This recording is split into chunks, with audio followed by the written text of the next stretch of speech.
Testing 1, 2, 3, 4, 5, 6, 7, 8.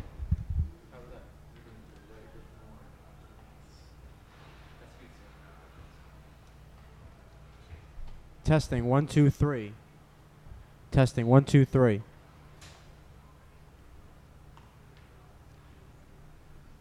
$15 away.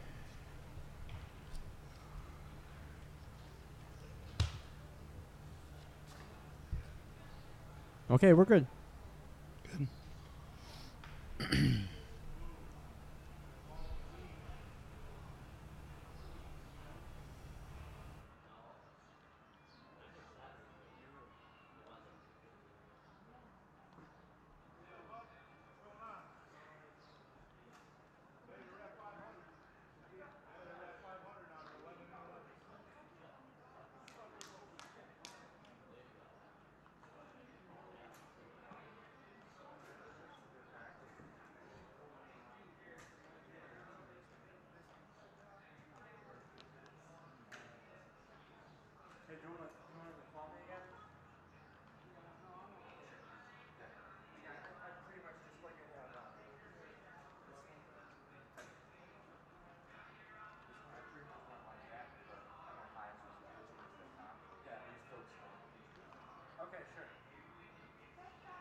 What did Kanye say about that? He said a minute, 30, 15, 10. And maybe was it 5 or 10? No, I think it was the 10 is what it was. Or maybe, I don't know. I have to go back and see. I don't remember what it was. That's how I Kovacic. Kovacic.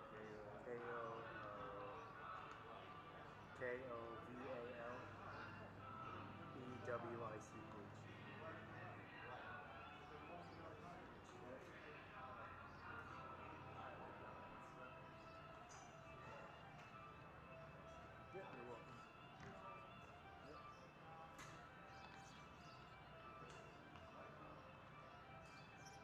Yeah, you're welcome. And then you're doing, assuming everything goes like it has been the last few games. Yep. After we come back, you do want to try to do defensive. That's good. Yeah.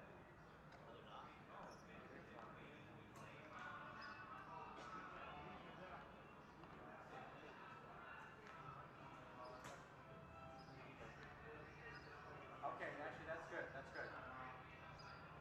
Yeah. Thanks.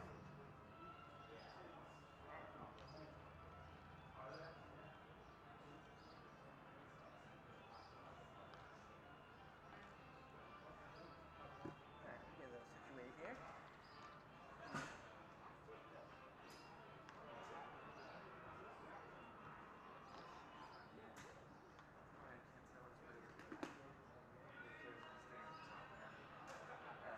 Yeah, this guy, the guy who pitcher for the Blues is 6'8".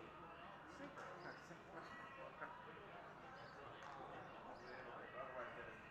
That's what, yeah.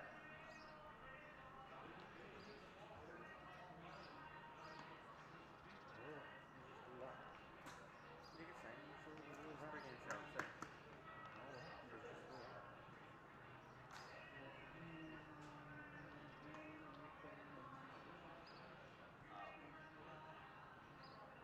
Hey, Joe.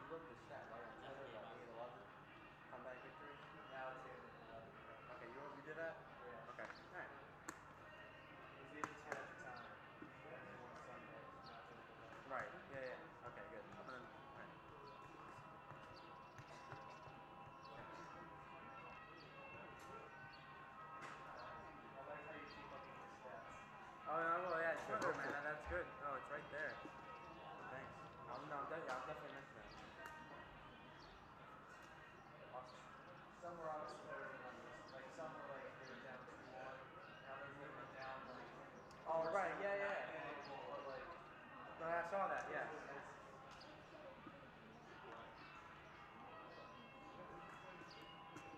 And four was the most, right? The game on Saturday. Yeah.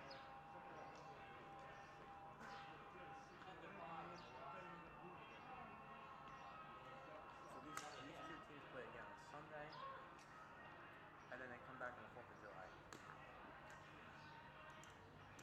When was the first time they played? Opening night. That's it? Yeah. Yep. 2-0.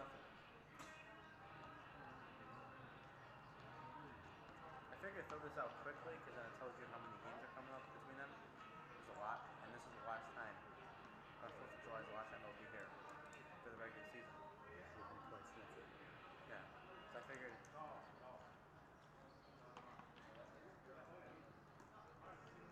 Quick. And promos, we got the military night, food truck, wrestling, and the merchandise. So how many spots are in there? Was that? How many spots are in there? 10? There should be 10 now, I think. Yeah. Well, yeah, 10 and then the music.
It is interesting, really. I mean,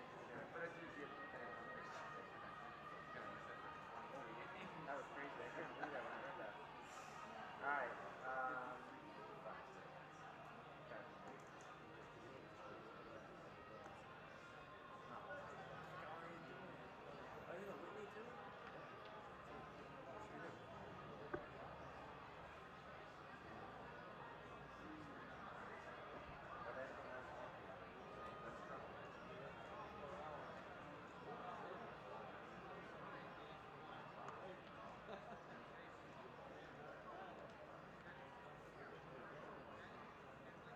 Can you respond in less than 30 seconds?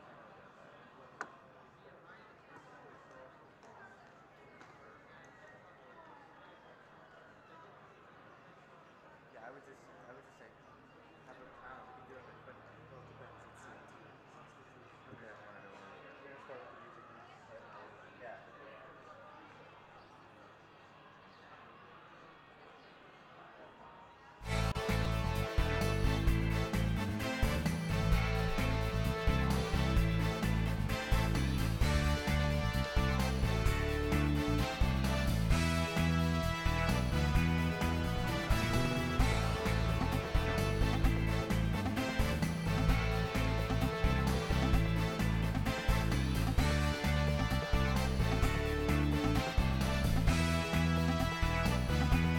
Thirty seconds.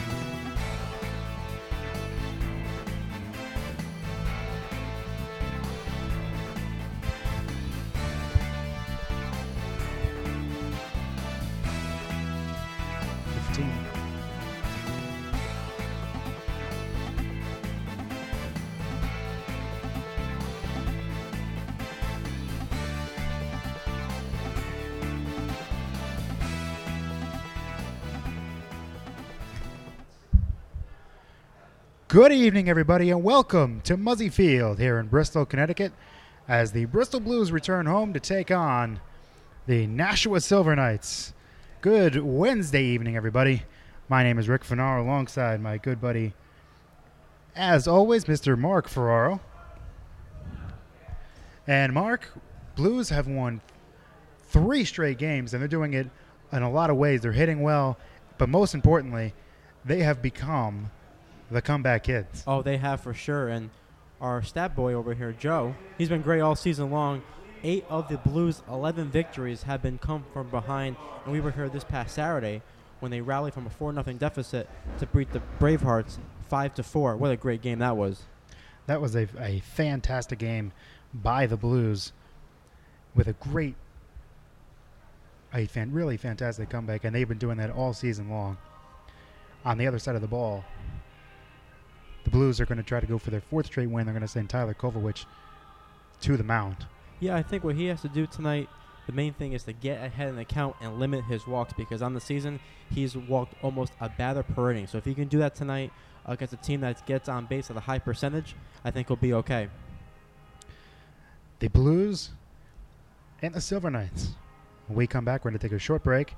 When we get back, we're going to have baseball and first pitch, as Tyler Kovacic will try to pitch the Blues to their 4th consecutive win. So we're going to take a short break. We'll be back here on The Beat, the Bristol Blues Broadcast Network.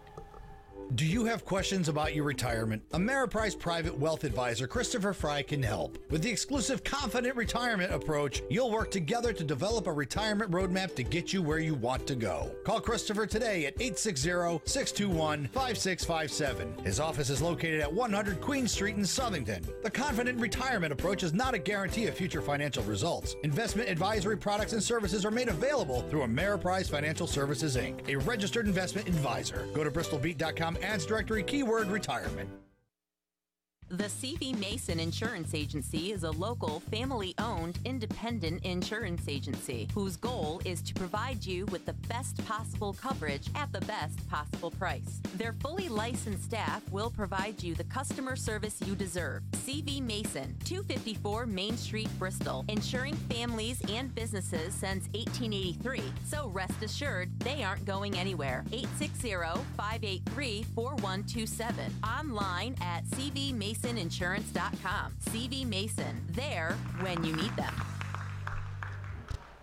Welcome back to The Beat, the Bristol Blues Broadcast Network. Just about to get underway here in Muzzy Field. Before we do that, we'll set up the two teams for you.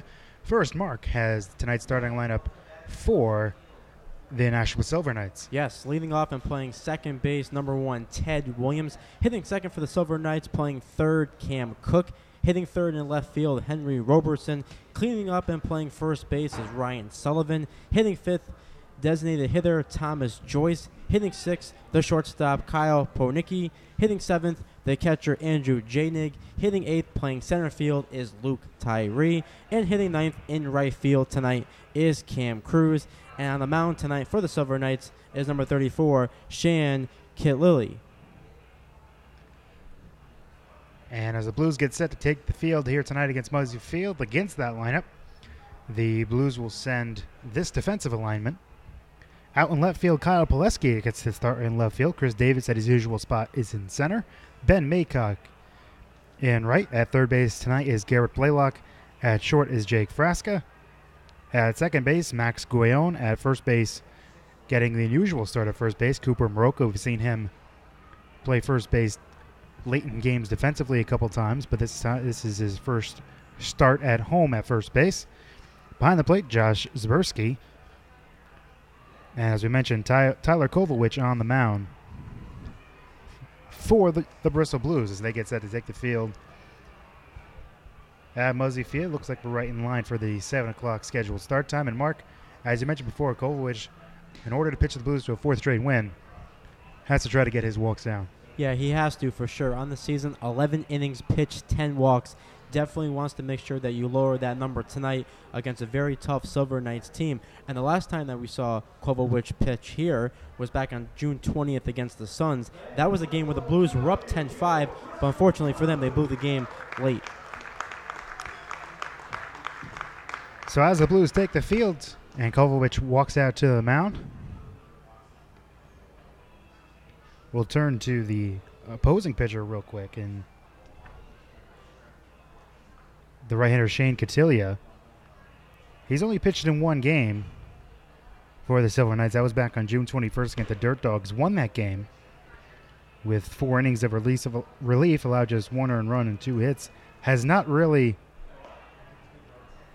This is his last season. He spent it at the Community College of Rhode Island. It's Division II school, junior college.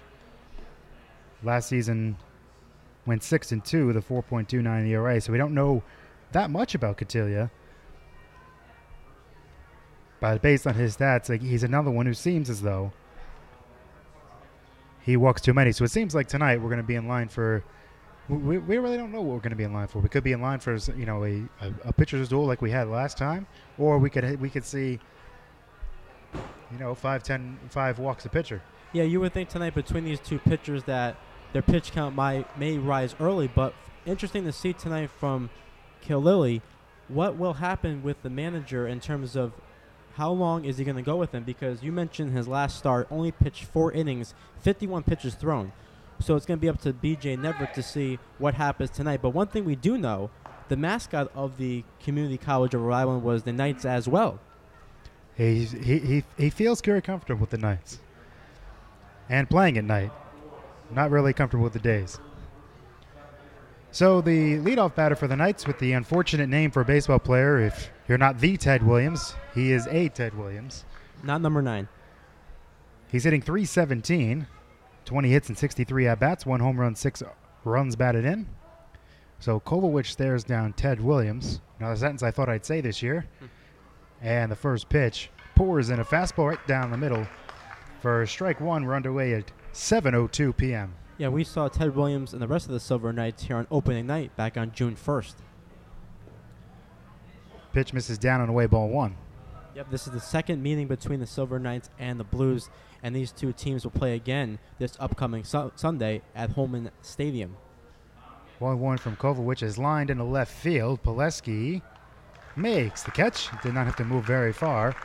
So good start for Kovalwich. He gets a line out to left, 1 away, and that'll bring up Cam Cook. And let's not forget that these two teams will also play right here at Muzzy on the 4th of July, and it'll be the last time that the Knights will be here. That game is scheduled for 7 as Cam Cook steps up to the plate right now, second in the FCBL in average. hitting .408. The right-hander Kovacic deals. Breaking ball misses outside, ball one. As Mark mentioned, hitting .408. That's 29 hits and 71 at-bats. He leads the team in 14 runs batted in, but has not hit a home run, oddly enough. 1-0 is skied foul down the right field line, count 1-1. Not often do you see a guy leading the team in runs batted in and not hitting a long ball. Yeah, no home runs yet for Cook on the season, but obviously one of the top hitters in the league so far. Right-hander deals, hit on the ground to short. Frasca comes in, throws to first with that strong arm of his, and gets Cook. And 2 quick outs for Kovacic here in the first, and that'll bring up Harry Roberson. Yeah, so far so good for Kovacic. Working fast, making these Silver Knights hitters be aggressive at the plate, and now step in now Harry Roberson, who made the Silver Knights debut yesterday in their loss to the Rocks. In that debut, had 1 hit and 4 at-bats. Kovacic deals, fastball strike 0-1, and so far early on, Kovacic is listening to your pregame pep talk here and throwing strikes. So far, he's doing this thing on the mound. 0-1 breaking ball just missed outside. Zberski tried to frame it, but it just missed the outside corner. Yeah, that's the only thing we're looking for out of the Blue starters is some length, and maybe we'll get it tonight from Kovacic. Right-hander deals, that's foul straight back, and he is a strike away from a 1-2-3 top half of the first inning. Because what happened in their victory on Sunday against the Sharks, where they scored 13 runs, which was a season high, only got 4 innings from Hodson, and once again had to go to bullpen as John Natale pitched 4 innings as well. 1-2 breaking ball, good take by Roberson as that misses down on the way 2-2, but luckily they had 2 unexpected days off. They had the scheduled day off on Monday, and last night got rained out. Here comes the 2-2, tapped foul, and that heads to the Blues dugout on third base side, still 2-2. Oh, yeah, so they're well rested and ready to go to not only increase this winning streak, but to move over 500 for the first time this season.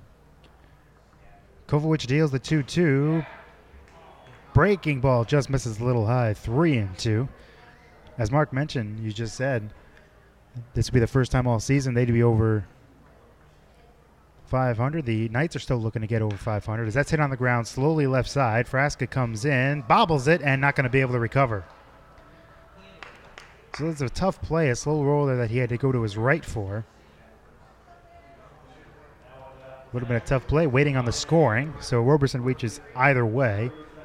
And they're going to give Frasca an error. So an E6 will allow Ryan Sullivan to bat here in the first inning. And Ryan Sullivan leads the Silver Knights in home runs with 4, has 13 RBIs on the season, and is hitting .300. Right-handed hitter, Kovacic deals, and that one misses inside, ball 1. So he is the source of power for the Silver Knights. A native of Cape Nettic, Maine, as that misses high 2-0, and who goes to Southern New Hampshire University. Will be a senior there next year. 2-0 the count as Kovacic tries to work around the 2-out error by Frasca. Right-hander sets at the chest, now delivers the 2-0. Popped up right side foul and out of play, count 2-1. Yeah, that's one thing that we're definitely going to keep an eye on tonight as terms of what happens when there's 2 quick outs. Can they get that third one right away, or are the Silver Knights going to make these pitchers work even harder to get that last out of the inning? 2-1 the count on Sullivan. The right-hander Kovacic deals. Just misses a little low in the count of 3-1. Mark, we've seen that with the past few games here in Muzzy Field. Blues pitchers getting into trouble, bending, maybe allowing a run or two, but not totally breaking. 3-1 is popped up. Left side, Blaylock in foul territory. Dropped the ball. Overran it, and the ball was starting to head back toward fair territory. So the count 3-2. They do not, as of now, charge Blaylock with an error. So the count full 3-2. That sounds tough here at Muzzy, as we know. Usually the first 40-45 minutes of this game, that sun right from left field. Not easy to see. Especially with tonight with no clouds. So the runner will go from first with 2 outs and a 3-2 count. And it's fouled straight back. So Roberson will have to come back and continue his track meet.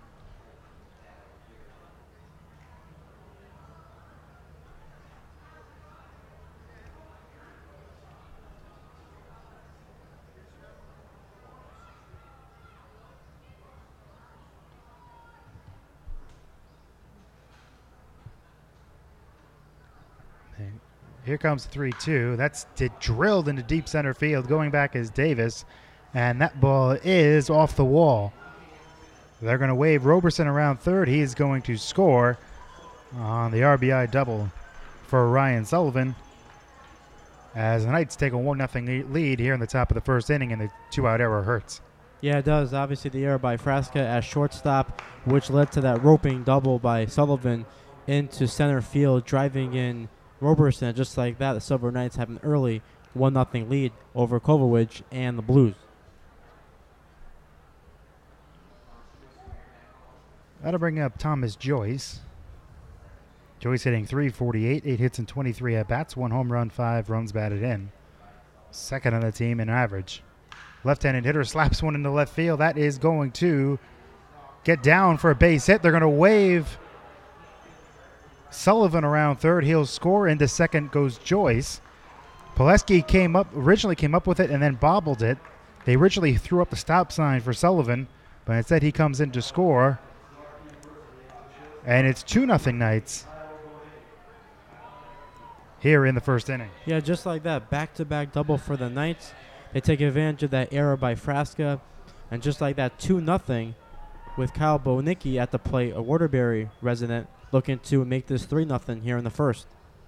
So they give an error to Pileski in left, allowing the run to score and allowing Joyce to get the second. Pitch misses the hits the outside corner, to Kyle Bonicki, a left-handed hitter, and a count 0-1.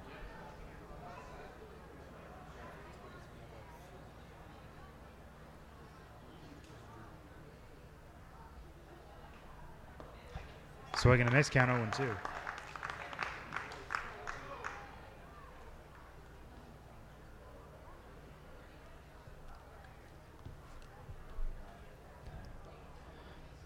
Oh, and 2 the count on Bonicki. Kovacic deals outside to count 1-2. But this is what we've seen a couple times this season, where we get the first 2 quick outs, but then that third out just takes a little longer to get, and this is exactly what you don't want, especially early with that pitch count getting up there for Kovacic early on in this game. That's slapped on the ground, foul left side. Count remains 1-2.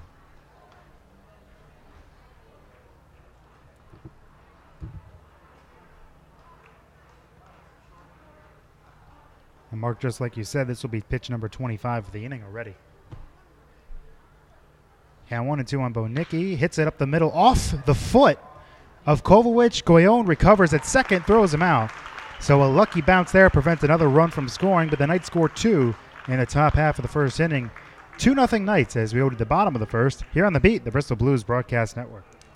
Sometimes we make mistakes in our lives, and you may require a bail bondsman. Joe from Fernari Bail Bonds will bond you out with fast, professional service. He'll treat you with the respect and dignity you deserve. No bond is too big or too small. So when you're in trouble, give Fernari Bail Bonds a call, and Joe will get you through your most difficult situation. Joe is not only your bail bondsman, he's also your friend. Attorney referrals are available. Call Fernari Bail Bondsman at 860-919-3129. Payment plans are available, and all major credit cards are accepted. Joe's the man to get you out of a jam. Go to bristolbeat.com's ad directory, search keyword bail bonds.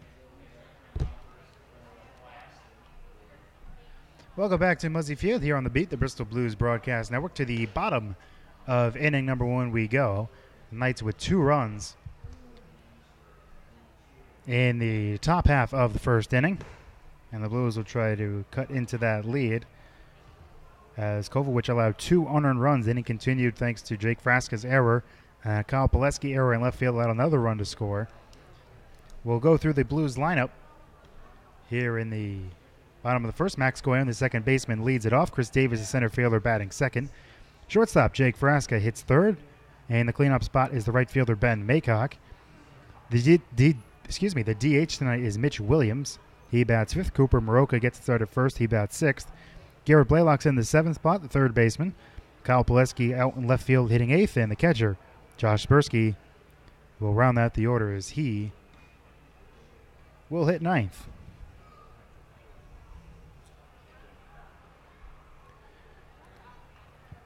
As we mentioned, Shane Cotillia gets the start for the Silver Knights, when so far this season 1-0 with a 2.25 ERA.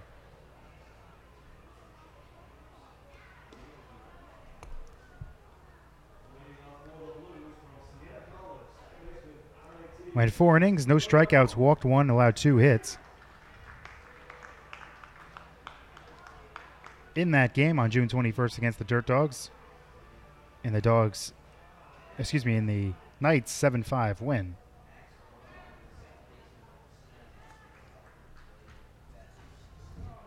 Cotillo deals the first pitch to Guayon, and that's popped up right side and caught by Ryan Sullivan over at first base. So Guayon pops up on the first pitch of the bottom of the first inning, and there's quickly 1 away. As Chris Davis, the center fielder, will step up to the plate, as the Blues will try to match the Silver Knights' 2 runs they scored in the first, both of them unearned, from Kovacic on the mound.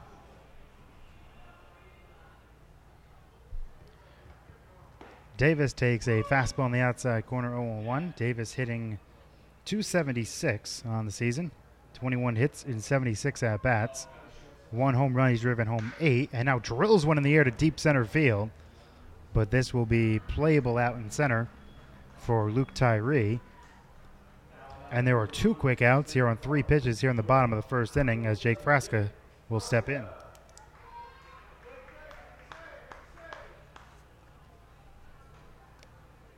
Frasca on the season hitting .268, 22 hits and 82 at-bats. Those 82 at-bats lead the team. 5 home runs also leads the team, and he is second in runs batted in with 11. He takes a strike from Cotillo in the count 0-1. And Jake Frasca's 5 home runs is tied for second in the FCBL. Our Bravehearts Keiko is number 1 with 7. Now drills that one in left field. There's a solid single to left for Frasca, as that will push his average likely to .270. So a 2-out single. And it'll bring up the right fielder, Ben Mako. Well, yeah, Joseph Keiko leads the league in home runs with 7. So Frasca is only 2 behind.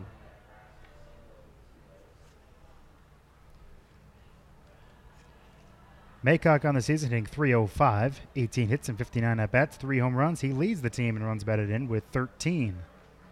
Also leads the team in walks. He's the only member of the Blues with more than 10 walks so far this season, as he takes a strike on the inside corner, 0-1.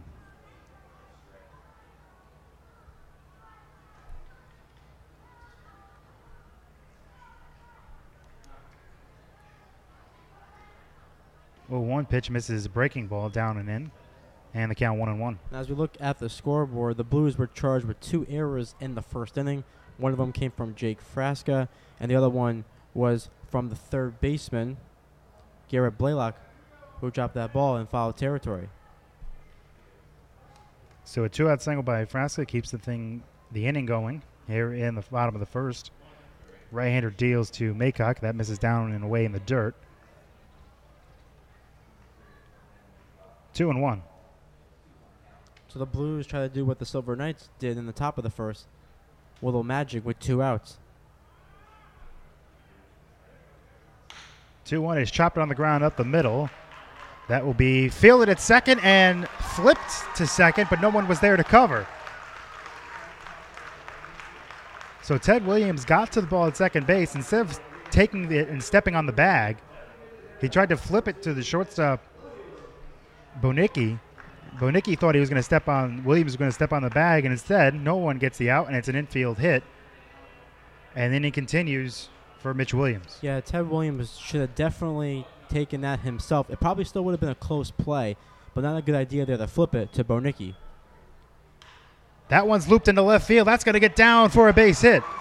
Or they're going to wave Frasca around third. He will score easily on the RBI single for Mitch Williams, and the Blues have cut the lead in half. It's now 2-1. Nice piece of hitting there by the Wild Thing. Mitch Williams hitting the ball the opposite field, dunking into left field, brings in Frasca, and just like that, the Blues cut the lead to 1 as the comeback kids are on the strike once again. That'll bring up Cooper Maroka playing first base today. Maroka hitting .169, 10 hits and 59 at-bats, 2 home runs. He's driven home 10. Runners on first and second, a run in.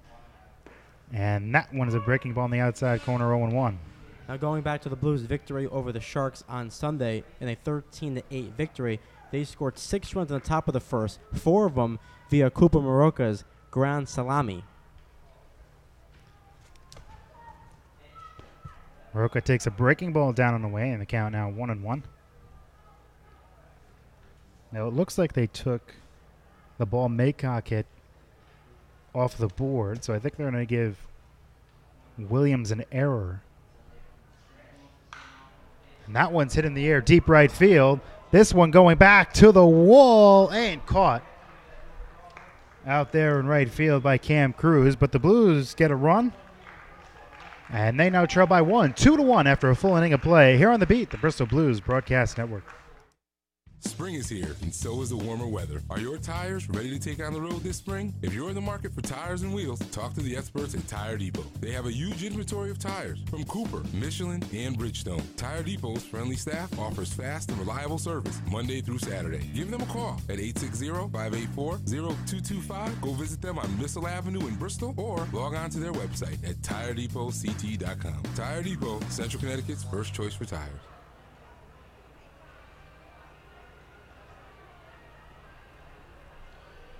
Welcome back to The Beat, the Bristol Blues Broadcast Network.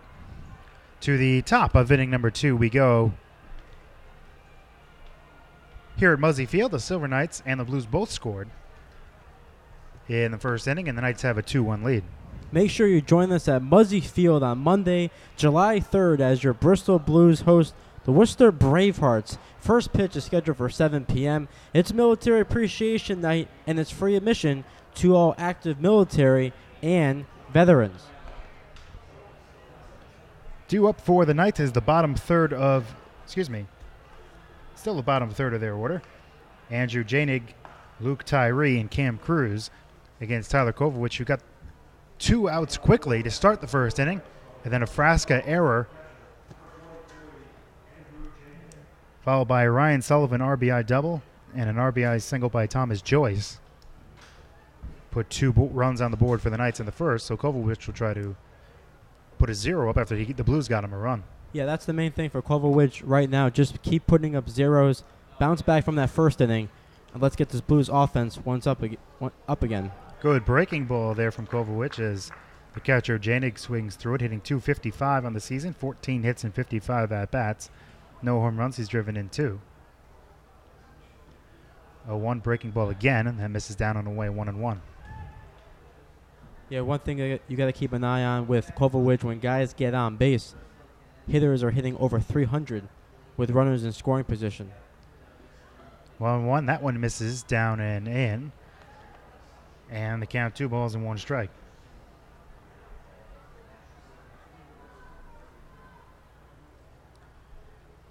Right-hander deals the 2-1. That one's fouled straight back, and the count 2-2. Kovowich already approaching 30 pitches as he faces a leadoff batter here in the second inning.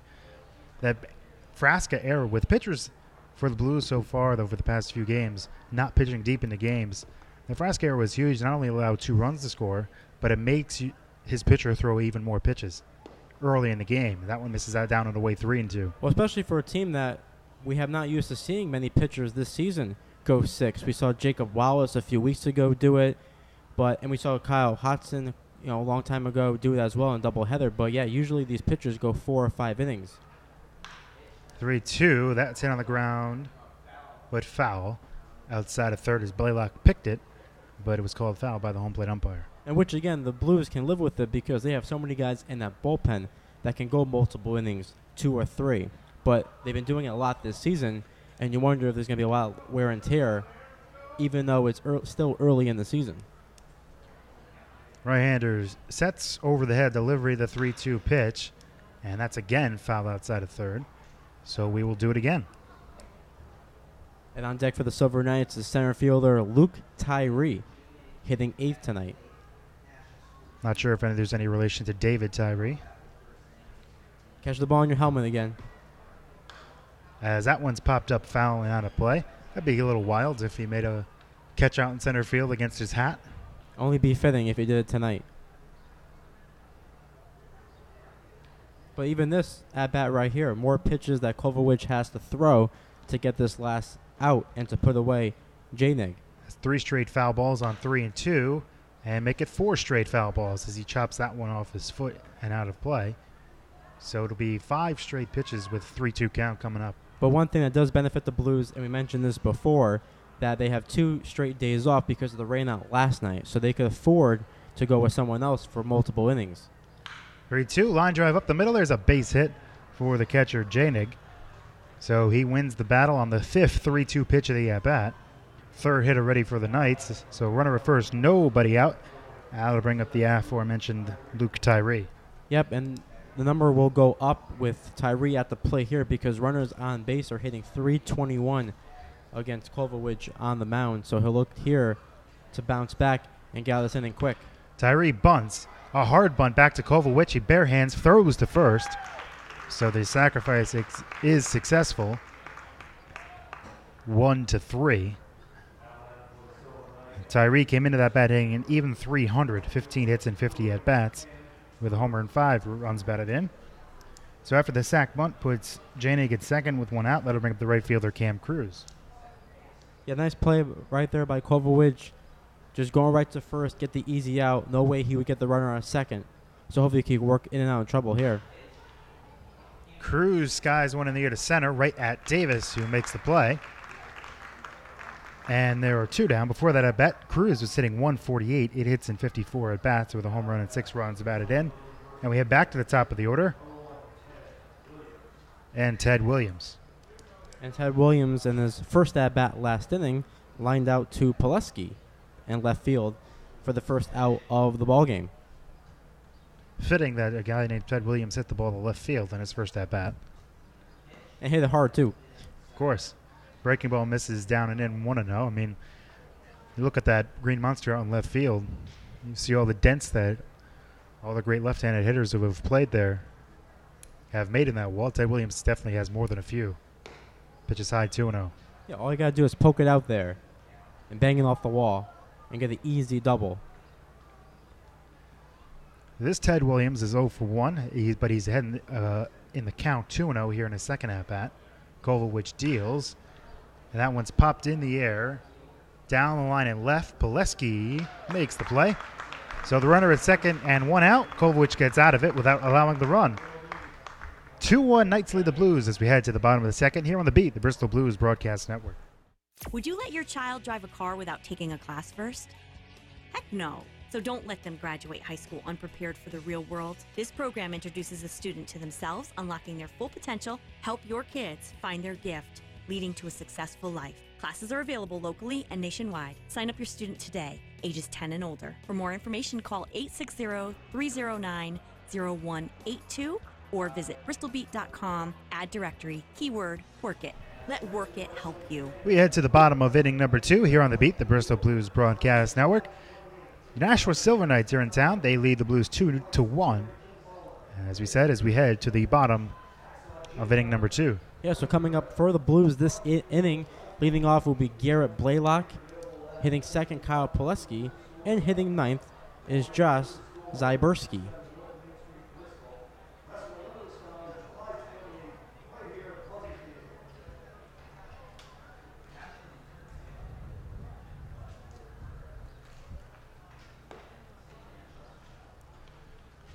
Blaylock, when he stands in,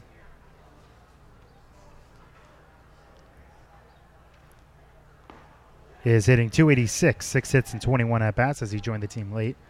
Has hit a home run and has driven home 3. The Beat and Bristol Blues Baseball would like to take you and 3 others out to the old ball game. Listen to every Blues home game on The Beat, Bristol's Rock Mix. Throughout the broadcast, we will give out the Blues Player of the Game. Then you must head over to the Beat's website, bristolbeat.com, or Facebook page. Look for the Beat Blues Enter to Win form. Check this out. All correct entries have a chance to win family 4-packs of tickets to an upcoming home game at Muzzy Field. Each ticket comes with a first round of snacks on us. Tonight's player of the game is Max Goyon. Listen for the player of the game to win only on The Beat, the official broadcasters of Bristol Blues Baseball. And that aforementioned player of the game is due up 4th this inning. So the Blues get a couple guys on. You'll see the player of the game come up.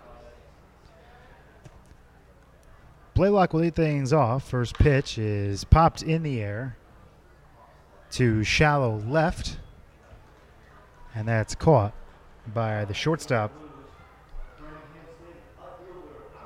Kyle Bonicki for the first out. So just like Goyon did, swinging at the first pitch to lead off the inning and pops up. And I'll bring up the left fielder, Kyle Pileski. Yeah, Pileski's going to start tonight in left field, so day off for Logan Green as well as Nick Roy. Pileski takes a strike on the outside corner, 0-1, comes into this game hitting 194, 6 hits and 31 at-bats, no home runs. He's driven home 3. That one's hit on the ground and into left field for a base hit. Nope, it was caught. My bad. The sun has been playing tricks on me all day. Yeah, this sun's really bad. At first, last inning, it went down a little bit, but now it came back once again. All they saw was a line drive, and I lost it after that. I was looking at Pileski. I saw him rounding first, and then I saw him walking off the field, and I say, well, I missed something.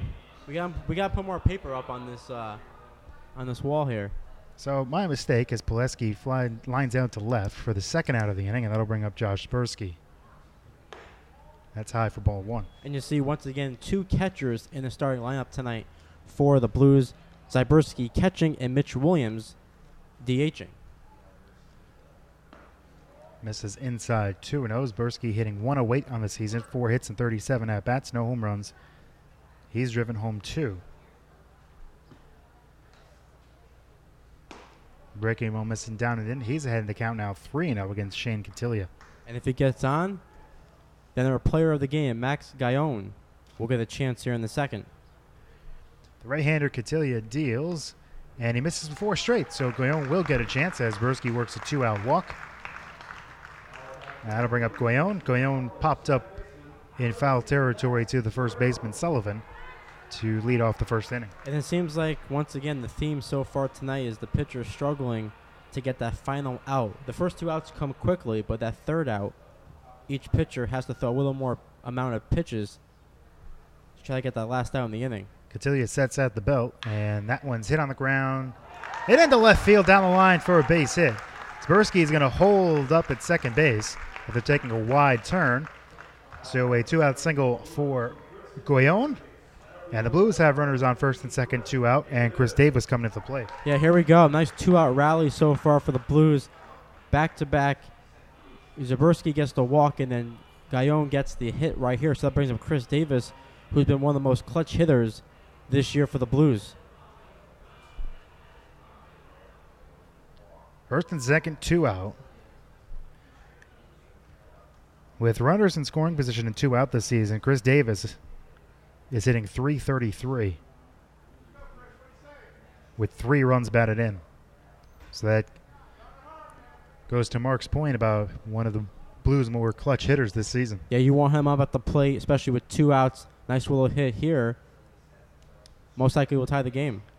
That one misses down and away 1-0. And I imagine Davis is such a good hitter in those situations because he has an all-field approach. A pesky hitter.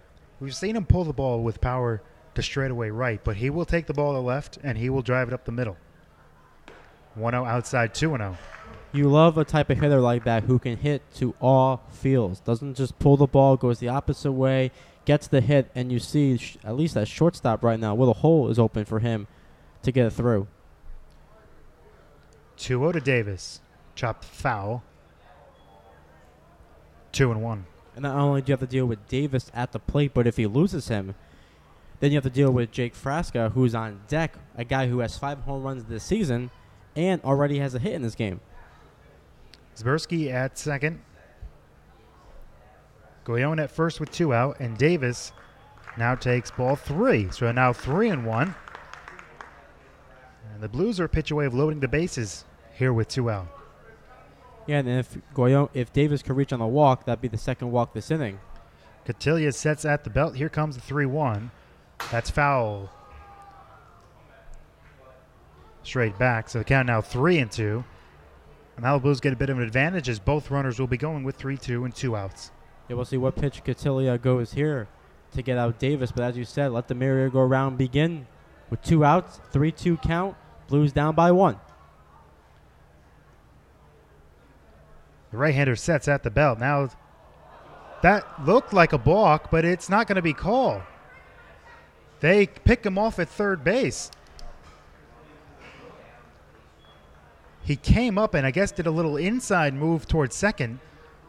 And they got Zbersky before, as he started his movement toward third base on the 3-2 pitch. So a bit of an anticlimactic end to the inning. We go to the third. 2-1, Knights lead the Blues here on The Beat, the Bristol Blues Broadcast Network.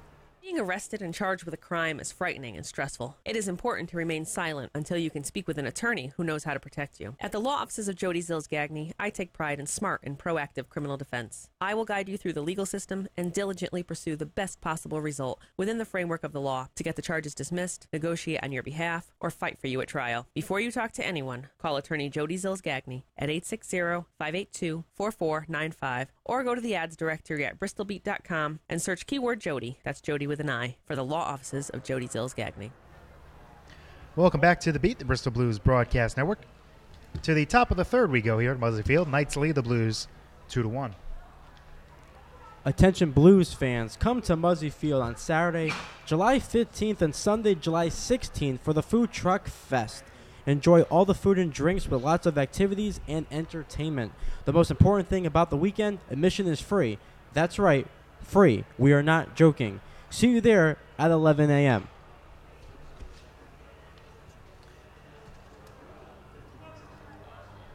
In the third inning for the Knights, it'll be the 2, 3, and 4 hitters, Cam Cook, Harry Roberson, and Ryan Sullivan.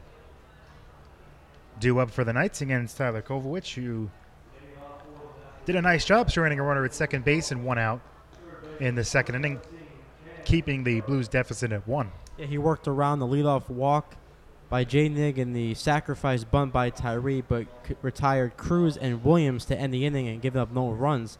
Hopefully this continues this inning, but has to face the 2, 3, and 4 hitters for the Silver Knights. Cam Cook rounded out to short in his first at-bat in the first inning, takes a fastball high from Kovowich and the count 1-0. Yeah, just won a couple innings here. Keep that pitch count low, and you would think he'll be in good shape. 1-0 is popped up. Zbersky makes the catch near the Knights' dugout on the first base side, so a foul out to the catcher begins the top of the third. That's all you need right there. Quick out right there. Tyler Cook, one of the best headers in the league, and now you deal with the guy who got on base back in the first inning on the Frasca error, left fielder Harry Roberson. Kovowich deals to the right-handed hitting Roberson. Fastball at the knees in the count 0-1.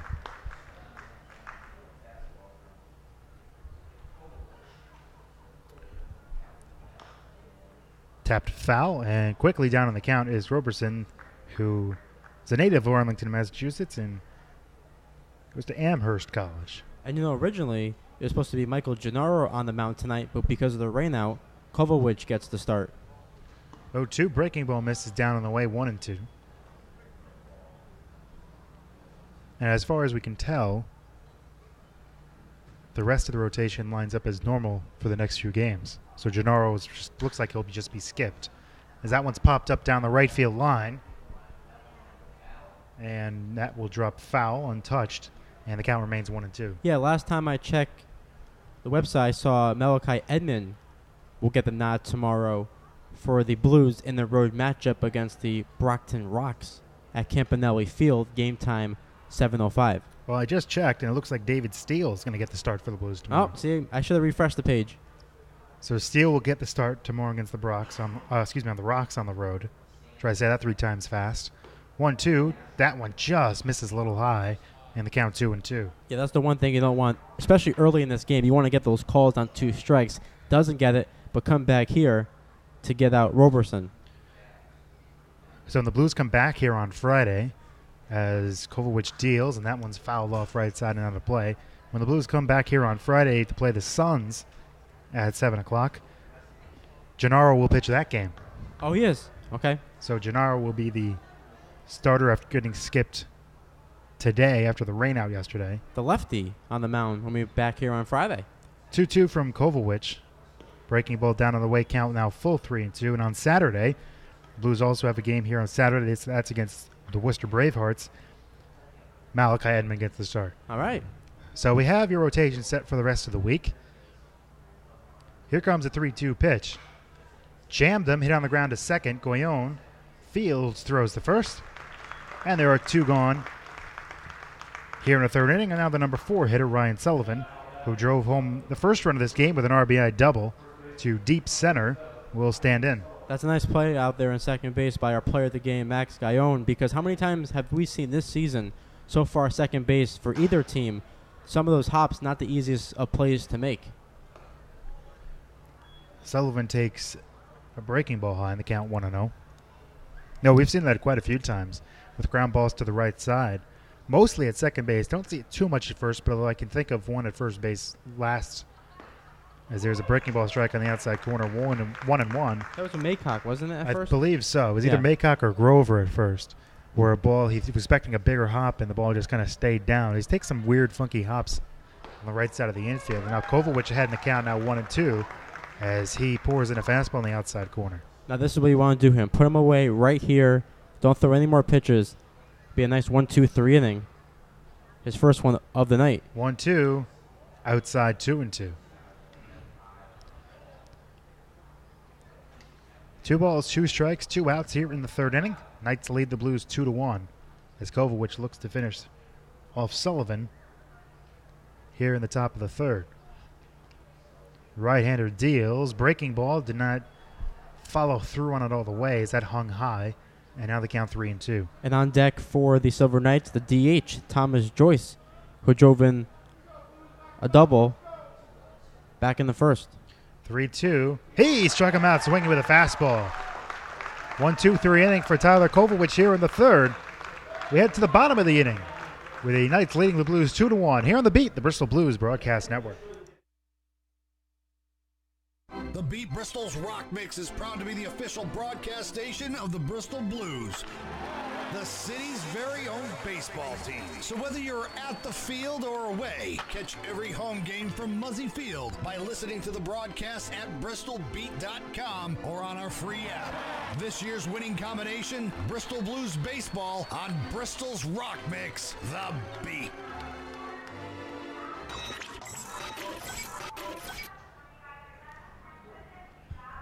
Welcome back to The Beat, the Bristol Blues Broadcast Network. To the bottom of inning number 3 we go, with the Knights leading the Blues 2-1. And I should actually mention the award-winning Beat. That's right. You said it best. Congratulations to The Beat. Bristol's Rock Mix was voted the best local radio station by the Bristol Press Readers Poll, best of 2017. And you know what? Even today, saw a picture online of Jake Frasca and Nick Roy actually made an appearance on The Beat. Obviously, The Beat is hot, and Frasca and Roy are hot. The Blues are hot. Mix for a good mix. That's why they say Bristol Blues baseball on The Beat is truly a winning combination. Absolutely. So due up for the Blues here in the 3rd inning, Chris Davis, who was up when Zberski got caught stealing. That caught stealing went down 1-5 as he got caught heading to 3rd with a 3-2 count, 2 outs. Yeah, that was a tough break right there because we thought Cotilli, we thought there was a balk that should have been called there. Didn't get the call their way, the Blues, which is why Zberski got caught stealing at 3rd. See, the way I looked at it when I first saw it is Davis would lead it off. He was up when that Zberski was thrown out. It looked like his knee went up and then kind of just stopped and stepped off. I mean, that's the way I mean, it happened very quickly. I have to watch it back later. But it looked like a clear balk to start with, but it was not called as Davis takes a strike 0-1. And Chris Davis in his first at-bat flew out to Luke Tyree in the bottom of the first. 0-1, breaking ball in the dirt, swung on and missed, and Davis quickly down in the count. No balls and 2 strikes. So this is maybe where, in the part of the game that we see Kovacic and Cotilli settle down a little bit after those first inning jitters. Right-hander deals, and that's a fastball high, 1-2. Even Cotilli has a little bit of a funky delivery on the mound as well, the way he sets into the pitch. Breaking ball jammed, popped it up over the Blues dugout, into the Blues dugout on third base side. And the count will hold 1-2, but I can see Levan Hernandez comparison? a little bit. Okay. I can see that. I'll give you that one. The way he kind of pauses right before he delivers the pitch. Big frame, too, on the mound. That one slapped in the air down the left field line, and that will head over the Blues bullpen and into those big trees down the left field line. Well, we know we always like to give you some sort of comparison, whether it's a hitter at the plate or a pitcher on the mound. We got to do it. Well, especially to those folks not watching on YouTube and listening over the radio. Let's give a couple visuals. So that's lined into right at first baseman Sullivan. So a hard line drive, but right at the first baseman. Davis retired. One away, and then we'll bring up Jake Frasca. Jake Frasca got that single back in the first and scored on the RBI by Mitch Williams. So Frasca's hot hitting continues for the Blues. Sitting comfortably in the number 3 hole. Right-hander Cotillia deals. Breaking ball drops in for strike one.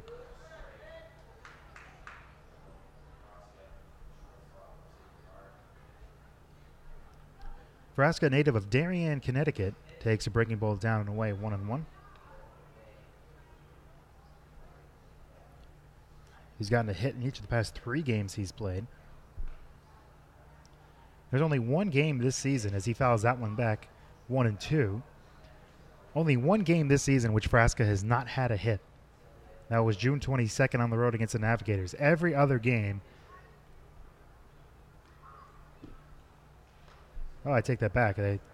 Only 3 games this season he's not had a hit. That's pretty impressive the way he's been hitting all season long. Breaking ball misses 2-2, so out of 20 games, he's got a hit in 17 of them. And you know what? The way he's been playing, he'll definitely be one of the representatives for the Bristol Blues at the All-Star game right here at Muzzy.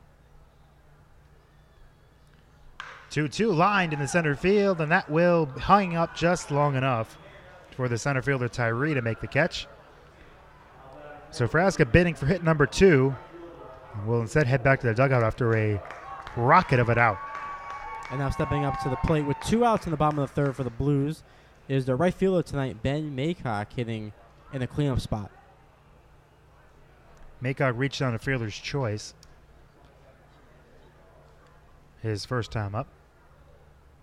2-1 Knights lead the Blues with 2 outs here in the third inning. So far, pitchers have both bounced back nicely. Getting outs and moving quickly. Right-hander deals. Good breaking balls swung through that one, and Maycock down to the count 0-1. Because as we talked about before, didn't really know what to expect from both of these guys on the mound before the game, but so far, both these guys delivering for both teams. 0-1 fouls that one straight back, and Maycock quickly down on the count 0-2. Obviously, Kovacic with his ERA over 7 coming into tonight's game. And for Cotilli, only his second start for the Silver Knights. 0-2, slow breaking ball. Might have been a changeup there, and he swung through that one. So a 3-pitch strikeout and a 1-2-3 inning. Both pitchers post 1-2-3 innings in the third. We head to the fourth. Knights lead the Blues 2-1. Here on The Beat, the Bristol Blues Broadcast Network. Looking for a great day out on the golf course? Join us for the Central Connecticut Chambers of Commerce Golf Tournament taking place Monday, August 7th at Tunxus Country Club in Farmington. This tournament is tons of fun with lots of prizes, great food, free gifts, good company, and some beautiful golfing. Plus the chance to win 5 hole-in-one prizes, including $10,000, 2 Harleys, and 2 brand new cars. Sponsorships, foursomes, and individual golfer opportunities available. Register today at centralconnecticutchambers.org. Welcome back to The Beat, the Bristol Blues Broadcast Network. To the top of the fourth inning we go. Knights lead the Blues 2-1. I can't believe it's that time already in the fourth inning on this day in baseball history. All right, well, we'll go back 110 years ago. How's that? 1907. I remember it well. The Washington Senators stole 13 bases in a 16-5 win over the New York Highlanders. Who was the Highlanders' catcher that day? Branch Rickey. 4 years later, the Highlanders broke that record by stealing 15 bases in one game against the St. Louis Browns. In 1945, Rickey signed Jackie Robinson to a minor league contract and was also responsible for drafting Roberto Clemente.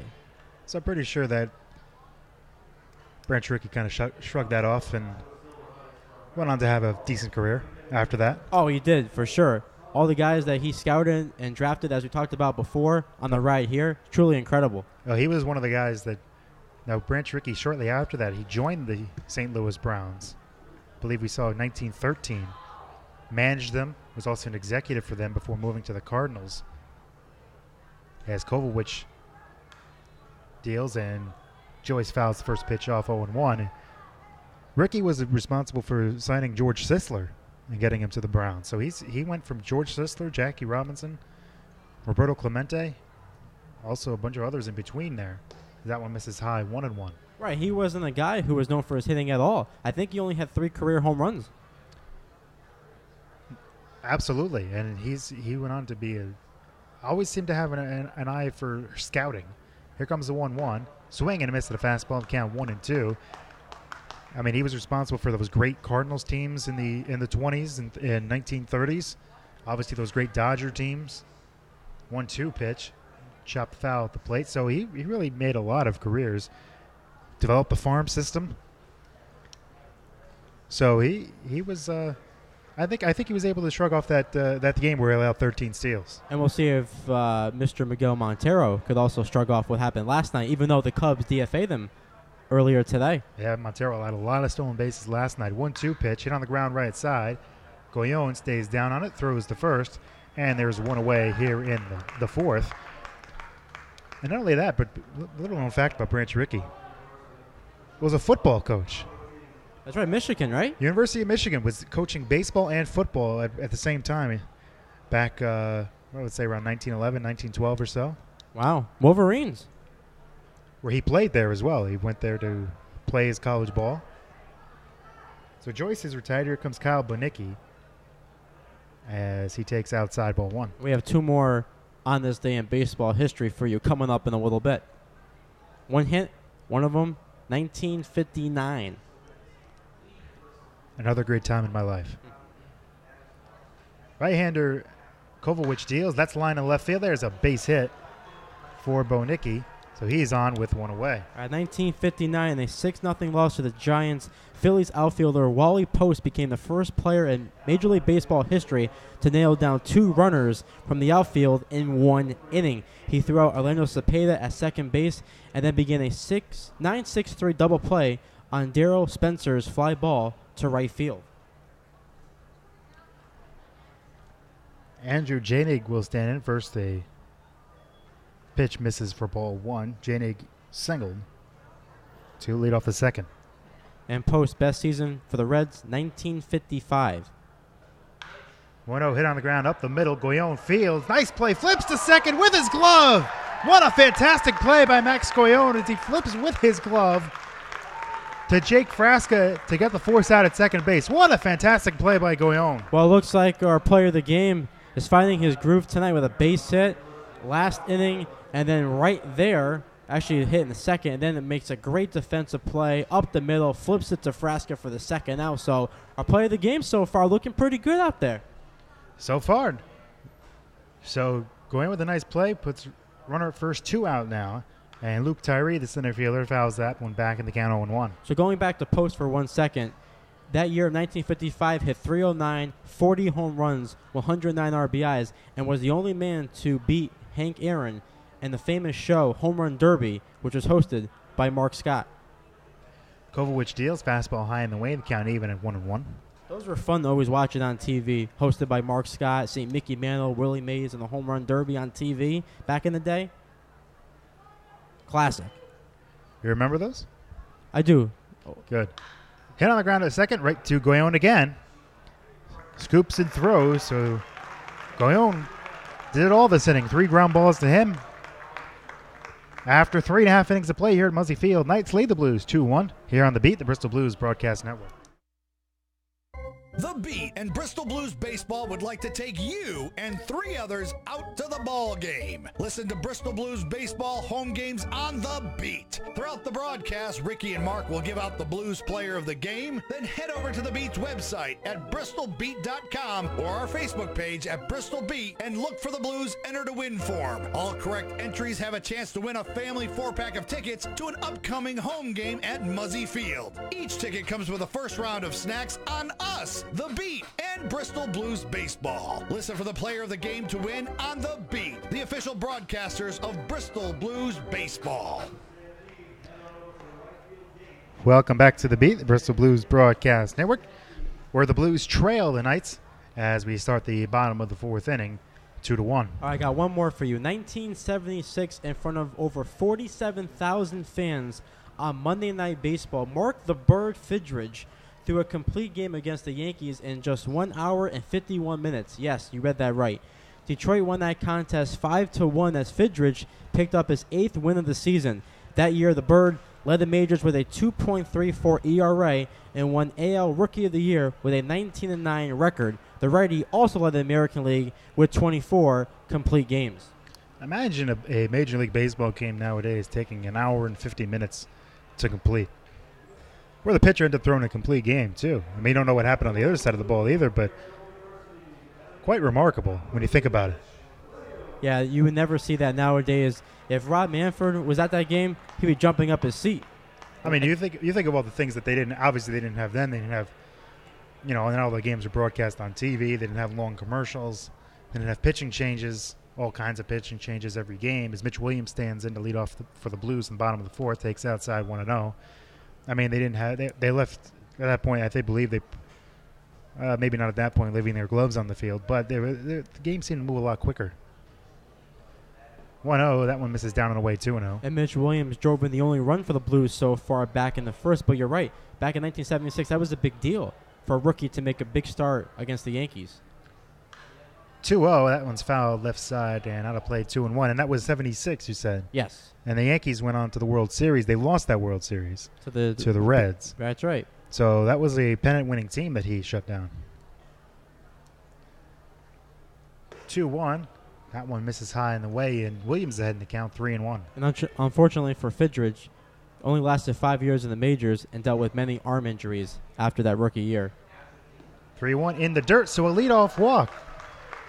First time in this game that the Blues have the leadoff man on, and it's Mitch Williams at first base, and he'll bring up Cooper Moroka. Yeah, that's a big start to the inning right there. A leadoff walk, never a good sign for a starting pitcher. So let's see if the Blues can capitalize and at least tie this game up here at 2 in the bottom of the fourth as Cooper Moroka steps up to the plate, who flew out to right field in his first at-bat. Moroka, the native of Cheshire, Connecticut, hits one on the ground to third. They go to second, one on to first, and that's a double play. Around the horn, 5-4-3 double play as the leadoff walk is quickly erased.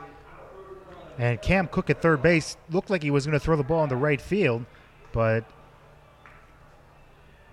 the throw was pulled down by Ted Williams at second base, and they completed the double play. Yeah, Cook to Williams to Sullivan for the double play. So nice pitch right there by Kittilli to get those 2 quick outs as he faces Blaylock at the dish. Breaking ball misses 1-0, so it looked like a promising start to the inning. And Moroka, I think Moroka might have thought that ball was going to head foul. It was close. 1-0, that one's foul left side and out of play, count 1-1. It looked like he thought that ball was going to go foul, and I don't think he ran right away out of the box. Yeah, no, he didn't. And then he realized that ball was going to stay fair. That was a close play there, and Cook almost threw the ball in the right field, but Williams was able to come down with it. 1-1 to Blaylock. Outside corner strike, and the count 1-2. Yeah, the throw originally I thought from Cook was going to go into right field. That looked pretty high, but great for him that it just went a little lower, enough for Williams to get it. 1-2 is outside, 2-2, and Ted Williams over there at second base is not a tall kid. No, he's very small. So I thought when that throw looked like it was going to sail on him, but credit to Williams, he was able to keep his foot on the base and complete the double play. Here comes a 2-2 to Blaylock. Breaking ball misses outside, 3-2. Yeah, they have Williams here listed at 5'9". So a little higher that throw, and that would have gone into right field definitely. Here comes a 3-2. Broken bat, that's blooped in the air, shallow center field. It is going to get down for a base hit. So Blaylock trades a broken bat for a single, and inning will continue for Kyle Pileski. Yeah, nice piece of hitting there for the Vanderbilt. Blaylock gets the hit right there with 2 outs. So let's see here if the Blues can get something going with 2 outs as the Bristol native, Kyle Pileski, looks to see what happens here with 1 on, 2 out. That would have been Outstanding play by Kyle Bonicki at shortstop, going out on that ball to shallow center. Full out extension, diving for that ball over his shoulder, but could not come up with it. So 2-out single, runner at first, 2 out. Pileski drills one down the left field line. That is a foul ball, almost taking out some of his Blues teammates out in the bullpen down the line. We like the effort there by the shortstop, diving, getting that uniform dirty. That's what it's about. If only we all can go back and go out on that field and get our uniforms dirty. Oh, sign me up. 0-1 in the count on Pileski. The right-hander deals. Breaking ball down on the way, 1-1. Pileski, the hometown kid from Bristol. Looking to do some damage here with 2 outs in the 4th. This will be pitch number 56 of the game for Cotillion. That's hit on the ground up the middle. Williams fields, this time flips to second, and someone's there to cover to end the inning. After 4 full here at Muzzy Field, the Knights lead the Blues 2-1 here on The Beat, the Bristol Blues Broadcast Network. Bristol Blues present Northeast Wrestling live at Muzzy Field in Bristol, Connecticut on Friday, July 28th. See Rey Mysterio, Big Sexy Kevin Nash, Jack Swagger, Jerry Lawler, Hacksaw Jim Duggan, Wrecking Ball Legursky, Ron Zombie, and more. Autograph signing with the stars before the event. Tickets start at only $10, available now at BristolBluesStore.com, NortheastWrestling.com, or at the Stadium box office. See Rey Mysterio, Kevin Nash, Jack Swagger, and more live at Muzzy Field in Bristol on Friday, July 28th. Brought to you by Ben & Jerry's of Connecticut. Welcome back to The Beat, the Bristol Blues Broadcast Network. We go to the top of the 5th inning here at Muzzy Field between the Blues and the Nashua Silver Knights. The Knights lead the Blues 2-1. Yeah, so just to mention the games coming up for the Blues, just a reminder, tomorrow they'll be on the road against Brockton Rocks. That's a 7:05 start. And then back home here on the weekend, Friday night and Saturday night at 7. First on Friday against the Suns, and on Saturday, once again, back-to-back Saturdays against the Bravehearts. Got a lot of baseball coming out here at Muzzy Field over the next week. Friday, Saturday, and Monday and Tuesday. One of those days, Tuesday being the 4th of July. That's right. So we hope in some form, whether you're here at Muzzy Field or listening at home watching the fireworks, nothing like watching some fireworks and listening to a baseball game. No, not at all. Enjoying the hot dogs, hamburgers, the grill. We'll have some up here in the press box while we're here on the 4th of July. Oh, of course. Absolutely. And they'll be taking on the Silver Knights. There you go. It all comes full circle. Cam Cruz will lead things off, the right fielder for the Knights here in the 5th inning against Tyler Kovalevich, who's thrown 3 straight scoreless innings. That one misses down for ball 1 after allowing 2 runs. Both runs were unearned on 2 Blues errors in that top of the 1st inning. Unfortunate for Kovalevich, but he has settled down nicely with 3 scoreless since. And now he's down in the count 2-0. Yeah, this is definitely the outing that he needed, especially with that rough first inning. Unfortunately, the error by Frasca, but has settled down nicely, putting up zeros and keeping his Blues in the game. And the same thing could be said for Cotilli as well. He's done the same thing. Kovalevich deals swinging on 2-0, and Cruz fouls out left side out of the play, and the count 2-1. It's always that first inning that might get some pitchers struggling off to a slow start, but once they settle down, figure things out. I mean, both pitchers, they get up runs in the first, and that was it. It's odd how some pitchers, as the 2-1s coming from Kovalevich, and that's popped up right side and out of play, 2-2. Some pitchers seem to struggle early, and then after they get used to the mound, or maybe it's been a while, they get stronger as the game goes on, while others, it seems as though they're great early but then get gassed and they get tired earlier. As that one skied in the air to center field, Davis going way back out there in center. He's under it to make the play. And the leadoff man here in the the 5th inning is retired, 1 away. Now bring up now Ted Williams, who's 0 for 2 on the night. Lined out to Kyle Pileski in the 1st and flew out to him in the 7th. So Pileski, watch out here. Williams at the dish, likes to go the other way. Something about that name. I'm telling you, Ted Williams, who likes to go to left field. Kovalevich deals, and it squares a bunt, but takes a strike as he pulled the bunt back and the count 0-1.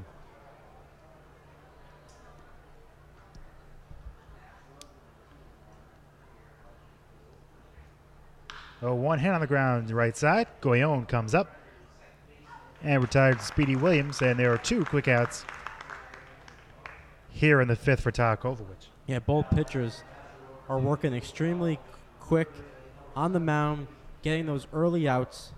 And just like this is exactly what Kovacic needs. After that first inning, a lot of pitches, that pitch count now must be in pretty good shape. Well, this will be pitch number 76 tonight, as the fastball hits the outside corner 0-1. Not terrible.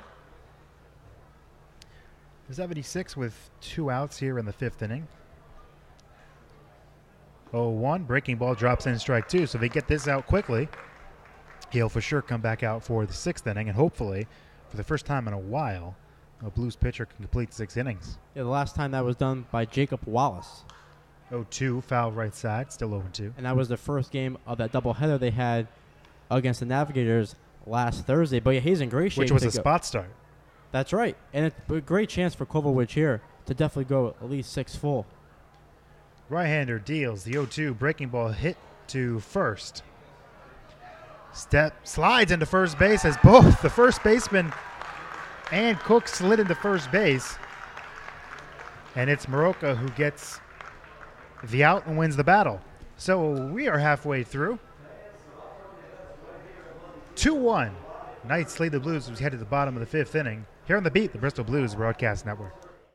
Do you have questions about your retirement? Ameriprise Private Wealth Advisor Christopher Fry can help. With the exclusive Confident Retirement approach, you'll work together to develop a retirement roadmap to get you where you want to go. Call Christopher today at 860-621-5657. His office is located at 100 Queen Street in Southington. The Confident Retirement approach is not a guarantee of future financial results. Investment advisory products and services are made available through Ameriprise Financial Services, Inc., a registered investment advisor. Go to bristolbeat.com ads directory, keyword retirement. We're back on The Beat, the Bristol Blues Broadcast Network. To the bottom of inning number 5 we go. And the Blues trail the Silver Knights 2-1 as they send their 9-1-2 hitters to bat to try to scratch out a run or two. The Beat and Bristol Blues Baseball would like to take you and 3 others out to the old ball game. Listen to every Blues home game on The Beat, Bristol's Rock Mix. Throughout the broadcast, we will give out the Blues Player of the Game. Then you must head over to the Beat's website, bristolbeat.com or Facebook page. Look for the Beat Blues Enter to Win form. Check this out. All correct entries have a chance to win family 4-packs of tickets to an upcoming home game at Muzzy Field. Each ticket comes with the first round of snacks on us. Tonight's Player of the Game is Max Goyon, who is hitting second this inning. Look for the Player of the Game to win only on the Beat, the official broadcasters of Bristol Blues Baseball. Josh Zaberski, the number 9 hitter, leads things off for the Blues here in the bottom of the 5th as they trail by 1. Zaberski swings and misses through a breaking ball 0-1. He walked his first time up and was caught stealing at third base to end the inning. Shane Cotillia deals the 0-1 breaking ball, misses inside and count 1-1. Well, you know what? I'm not going to blame him for that. No, 3-2 pitch. The pitcher raises his knee. 3-2, 2 out. You're off as soon as as he lifts his knee, as he pops that one up right side, and that will be out of play in the count 1-2. So it wasn't as if he was actually trying to steal third. Yeah, no. And you know what? If Cotilli gets one more out here, that'd be a season high for him, as he only lasted 4 innings in his first start. Cotillia deals the 1-2 in the dirt, 2-2. And threw 51 pitches in that game, so it'll be interesting to see what B.J. Nedved does in terms of how long he'll go out there for the big righty. On the outside corner, and Zaberski down looking. Did not agree with that one as he heads back to the Blues dugout on the third base side. So 1 away here in the Blues half the 5th, and we go back to the top of the order, and Max Goyon, who is 1 for 2 on the night, fouled out to the first baseman in the first and singled in the second. Our player of the game from Fairhaven, New Jersey, attends Siena College. Takes a fastball on the outside corner here, 0-1. I should say the Saints of Siena. Always like to give those nicknames in there. And Guillon takes outside and count. Now a ball and 1 strike. Cotillia, this will be pitch number 64 for him with 1 out here in the 5th, and pitch number 64 is foul first base side, and the count 1-2. And you know what I just saw? Guillon and Williams are both listed at 5'9" for second baseman. And both leading off. Yep.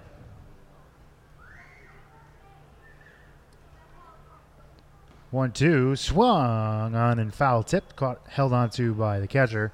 So back-to-back strikeouts here in the bottom of the 5th, Zbersky and Guillon. And 2 away quickly as Chris Davis will try to keep the inning going. And Chris Davis 0 for 2 on the night. Flew out to Tyree back in the 1st and lined out to Sullivan in the 3rd. And we'll see here if the Blues can get something going with 2 outs against Catelli. For Catelli, that's his 3rd strikeout of the game. Deals a breaking ball in the outside corner, 0-1. Struck out Maycock in the 3rd, and now back-to-back strikeouts here in the 5th of Zbersky and Guillon. 0-1 to Davis. Foul tip that one, and he's quickly heading the count 0-2. And the way he's going as well, you'll definitely see him out there for the 6th. Not yet at 70 pitches as he deals the 0-2 to Davis. Breaking ball chopped up the middle. Does it sneak through? And it will not, but it's going to be an infield single for Davis. As a great try by Kyle Benicki at short. Prevented it from going to center field, but even if he comes up with that ball cleanly, Davis is more than likely going to reach there. So he does with an infield hit. 5th hit of the game for the Blues. And he keeps inning going for Jake Frasca. Yeah, this is definitely the last guy that Cotilli wanted to have on first base, especially with 2 outs. Chris Davis on the season leads the team with 12 stolen bases and has only been caught 1 time. And there he goes, right on cue. Pitch in the dirt. It gets away. Davis thought about 3rd. He did not see that the catcher had trouble coming up with the ball. So he steals the base, number 13 on the season for Davis. And he's at second base with 2 out. That's what we love about Davis, the aggressiveness on the base pass, especially with 2 outs. You have Frasca at the plate. You want to get in scoring position. And now with a base hit, you would think that should easily score Davis. And next thing you know, we could look up at that scoreboard and we could be tied at 2. Frasca has hit the ball hard twice. One time, his first time up, single to left. Takes a breaking ball strike 1-1. And his second time up, hit a rocket, but right at the center fielder, Tyree. So he's 1 for 2. Davis at second, 2 out. Blues trail by 1 here in the 5th. Cotillia sets at the belt, now delivers the 1-1. Fastball on the outside corner, 1-2. Frasca didn't look like he totally agreed with that one. Now, of course, it's not easy to say this, but you look at second base, it's pretty much wide open for Frasca to go the other way and to pick up an RBI. 1-2, hit on the ground, foul outside of 3rd. Or that would work too, if that stayed fair. Down the line, that works as well. Now, it's kind of odd now that you mentioned the defensive alignment. Sullivan at first base is playing very close to the line for a right-handed hitter. He is. So that leaves, as you said, a wide open hole on the right side on the infield. I mean, with Williams trying to keep Davis close at second. Now, when the pitch is delivered, he takes a few big hops to try to get into a more normal position. But there's still a big hole over there. No, it is for sure. Now, obviously, easier said than done. But such a big hole there for Frasca to go the other way and tie this game up at 2. Cotillia delivers the 1-2. Fastball misses outside, and the count now even at 2 balls and 2 strikes. I guess Williams wants to keep a close eye on Davis at second. Kind of limit that lead a little bit. Try to prevent any way you can. As Frasca swings and misses for the final out of the 5th, as Cotillia strikes out 3 in the inning and strands the runner at second. We head to the 6th. Here on the beat, Blues trail at 2-1. The Bristol Blues Broadcast Network. The CV Mason Insurance Agency is a local, family-owned, independent insurance agency whose goal is to provide you with the best possible coverage at the best possible price. Their fully licensed staff will provide you the customer service you deserve. CV Mason, 254 Main Street, Bristol, insuring families and businesses since 1883. So rest assured, they aren't going anywhere. 860-583-4127. Online at cvmasoninsurance.com. CV Mason, there when you need them. Welcome back to the Beat the Bristol Blues Broadcast Network. To the top of the sixth inning we go here at Muzzy Field, where the Blues trail the Nashua Silver Knights 2-1. Wrestling's top indie promotion, Northeast Wrestling, presents Wrestling Under the Stars. This tour comes live to Bristol at historic Muzzy Field on July 28th. This special event will feature WWE Hall of Famer Jerry the King Lawler, Mr. 619 Rey Mysterio, Kevin Nash, Ron Zombie, the patriotic Hacksaw Jim Duggan, Wrecking Ball Gursky, Jack Swagger, we the people. The meet and greet with the stars begins at 4:30. Fees do apply. Tickets start at the amazing price of just $10. You can purchase tickets at northeastwrestling.com, bristolbluesstore.com, or in person at the Bristol Blues retail store. Again, very enthusiastic. I'm loving the enthusiasm in the We the People chant. Well, hey, Swagger's bringing it to Muzzy now. And you're bringing the swagger, too, with that. Oh, why, thank you, sir. Harry Roberson will lead off for the Knights here in the sixth inning against Tyler Kovalevich. And he takes a strike on the outside corner, 0-1. But no, you can't say enough about these two pitchers tonight, Rick. After that first inning struggles, both guys back in it and doing well. Hit on the ground, Kovalevich knocks it down, recovers, throws the first. And 2 pitches allows him to get the ground ball out to start this sixth inning. Yeah, play goes 1-3. Yeah, this is a big deal. If Kovalevich can get these last 2 outs here, not going to be easy with Sullivan coming up, who already has an RBI double back in the first, but 2 more outs, go 6 full innings, give that bullpen a little more rest. Great job by Kovalevich tonight, bouncing back from a few rough outings. That'll bring up Ryan Sullivan, the first baseman. Kovalevich deals. Breaking ball strike on the outside corner, 0-1. Sullivan drove home a run with a double in the first inning and struck out swinging in the third. Pops that one up sky high down the first base side. Moroka gives it a look, but it's out of play, and the count 0-2. And rightfully so. Both bullpens are empty. No one is warming up. So these guys are going to be out there until they start to get into some trouble. But if you're both managers, Ronnie Palmer or B.J. Neverett, you're not going to go to the bullpen right now with the way these guys are throwing. This will be pitch number 84 coming up for Kovalevich with 1 out here in the sixth. Right-hander deals, swung on a missed strike 3. Sullivan down swinging for the second time tonight. And for Kovalevich, that is strikeout. Well, both of his strikeouts have been of Sullivan. So 2 gone here in the sixth. And think about this. Kovalevich's last start only threw 5 innings against the Suns and threw 103 pitches in 5 innings. Great control tonight. Thomas Joyce swings through the first pitch, and the count 0-1 here. Joyce singled in the first inning and grounded out to second to lead off the fourth. 0-1 hit on the ground right side. Baroka fields in fair territory, steps on the bag, and a 1-2-3 inning for Tyler Kovalevich as the Blues pitcher goes 6 innings. 5.5 innings in the books. The Knights lead the Blues 2-1 here on the Beat, the Bristol Blues Broadcast Network. Sometimes we make mistakes in our lives, and you may require a bail bondsman. Joe from Fernari Bail Bonds will bond you out with fast, professional service. He'll treat you with the respect and dignity you deserve. No bond is too big or too small. So when you're in trouble, give Fernari Bail Bonds a call, and Joe will get you through your most difficult situation. Joe is not only your bail bondsman, he's also your friend. Attorney referrals are available. Call Fernari Bail Bondsman at 860-919-3129. Payment plans are available, and all major credit cards are accepted. Joe's the man to get you out of a jam. Go to BristolBeat.com's ad directory, search keyword bail bonds. We're back on the Beat, the Bristol Blues Broadcast Network. To the bottom of the sixth inning we go. of a low-scoring game so far. 2-1, Knights lead the Blues. With the 4, 5, and 6 hitters, the middle of the order due up for the Blues. Ben Maycock, Mitch Williams, and Cooper Maroka. We'll take a look at the FCBL scoreboard for Wednesday, June 28th. And it looks like the low-scoring trend continues tonight in the top of the 6th inning. At Leary Field, the Seacoast Mavericks and the Worcester Bravehearts are tied at 1 in the West Division. Big matchup. The Blues are definitely watching this one as the Dirt Dogs and Suns are scoreless in the top of the 4th. And at Fraser Field in the East Division, the Brockton Rocks trail the North Shore Navigators 1-0 in the top of the 6th. So Ben Maycock leading things off for the Blues here in the bottom of the 6th. Against the right-hander Shane Cotillia.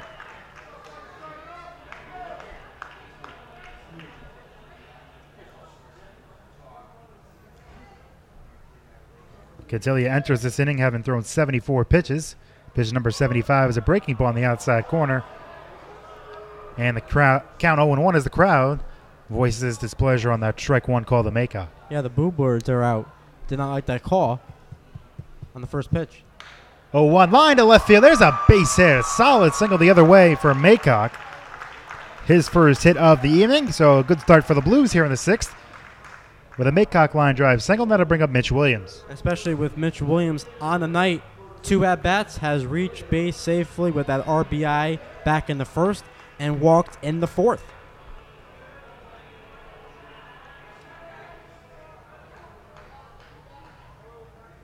Mitch Williams, the guy who so far this season, as he waits the first pitch and takes a pitch down and away, ball 1. So far this season, he enjoys hitting with guys on base, and he's a good guy to come up with guys on base. Hitting .353 with men on base this season. That's in 17 at-bats with 5 runs batted in.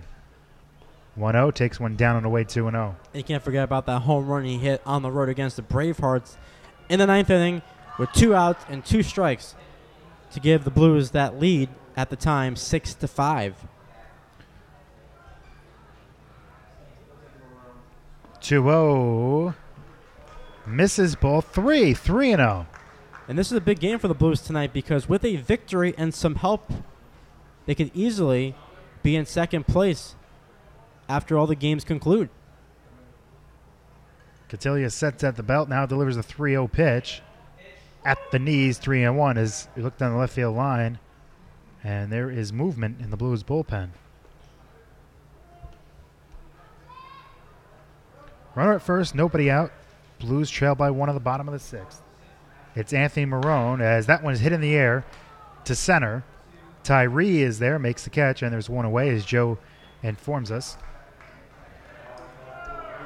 that it's Anthony Marone warming up down the left field line. Thanks, Joe.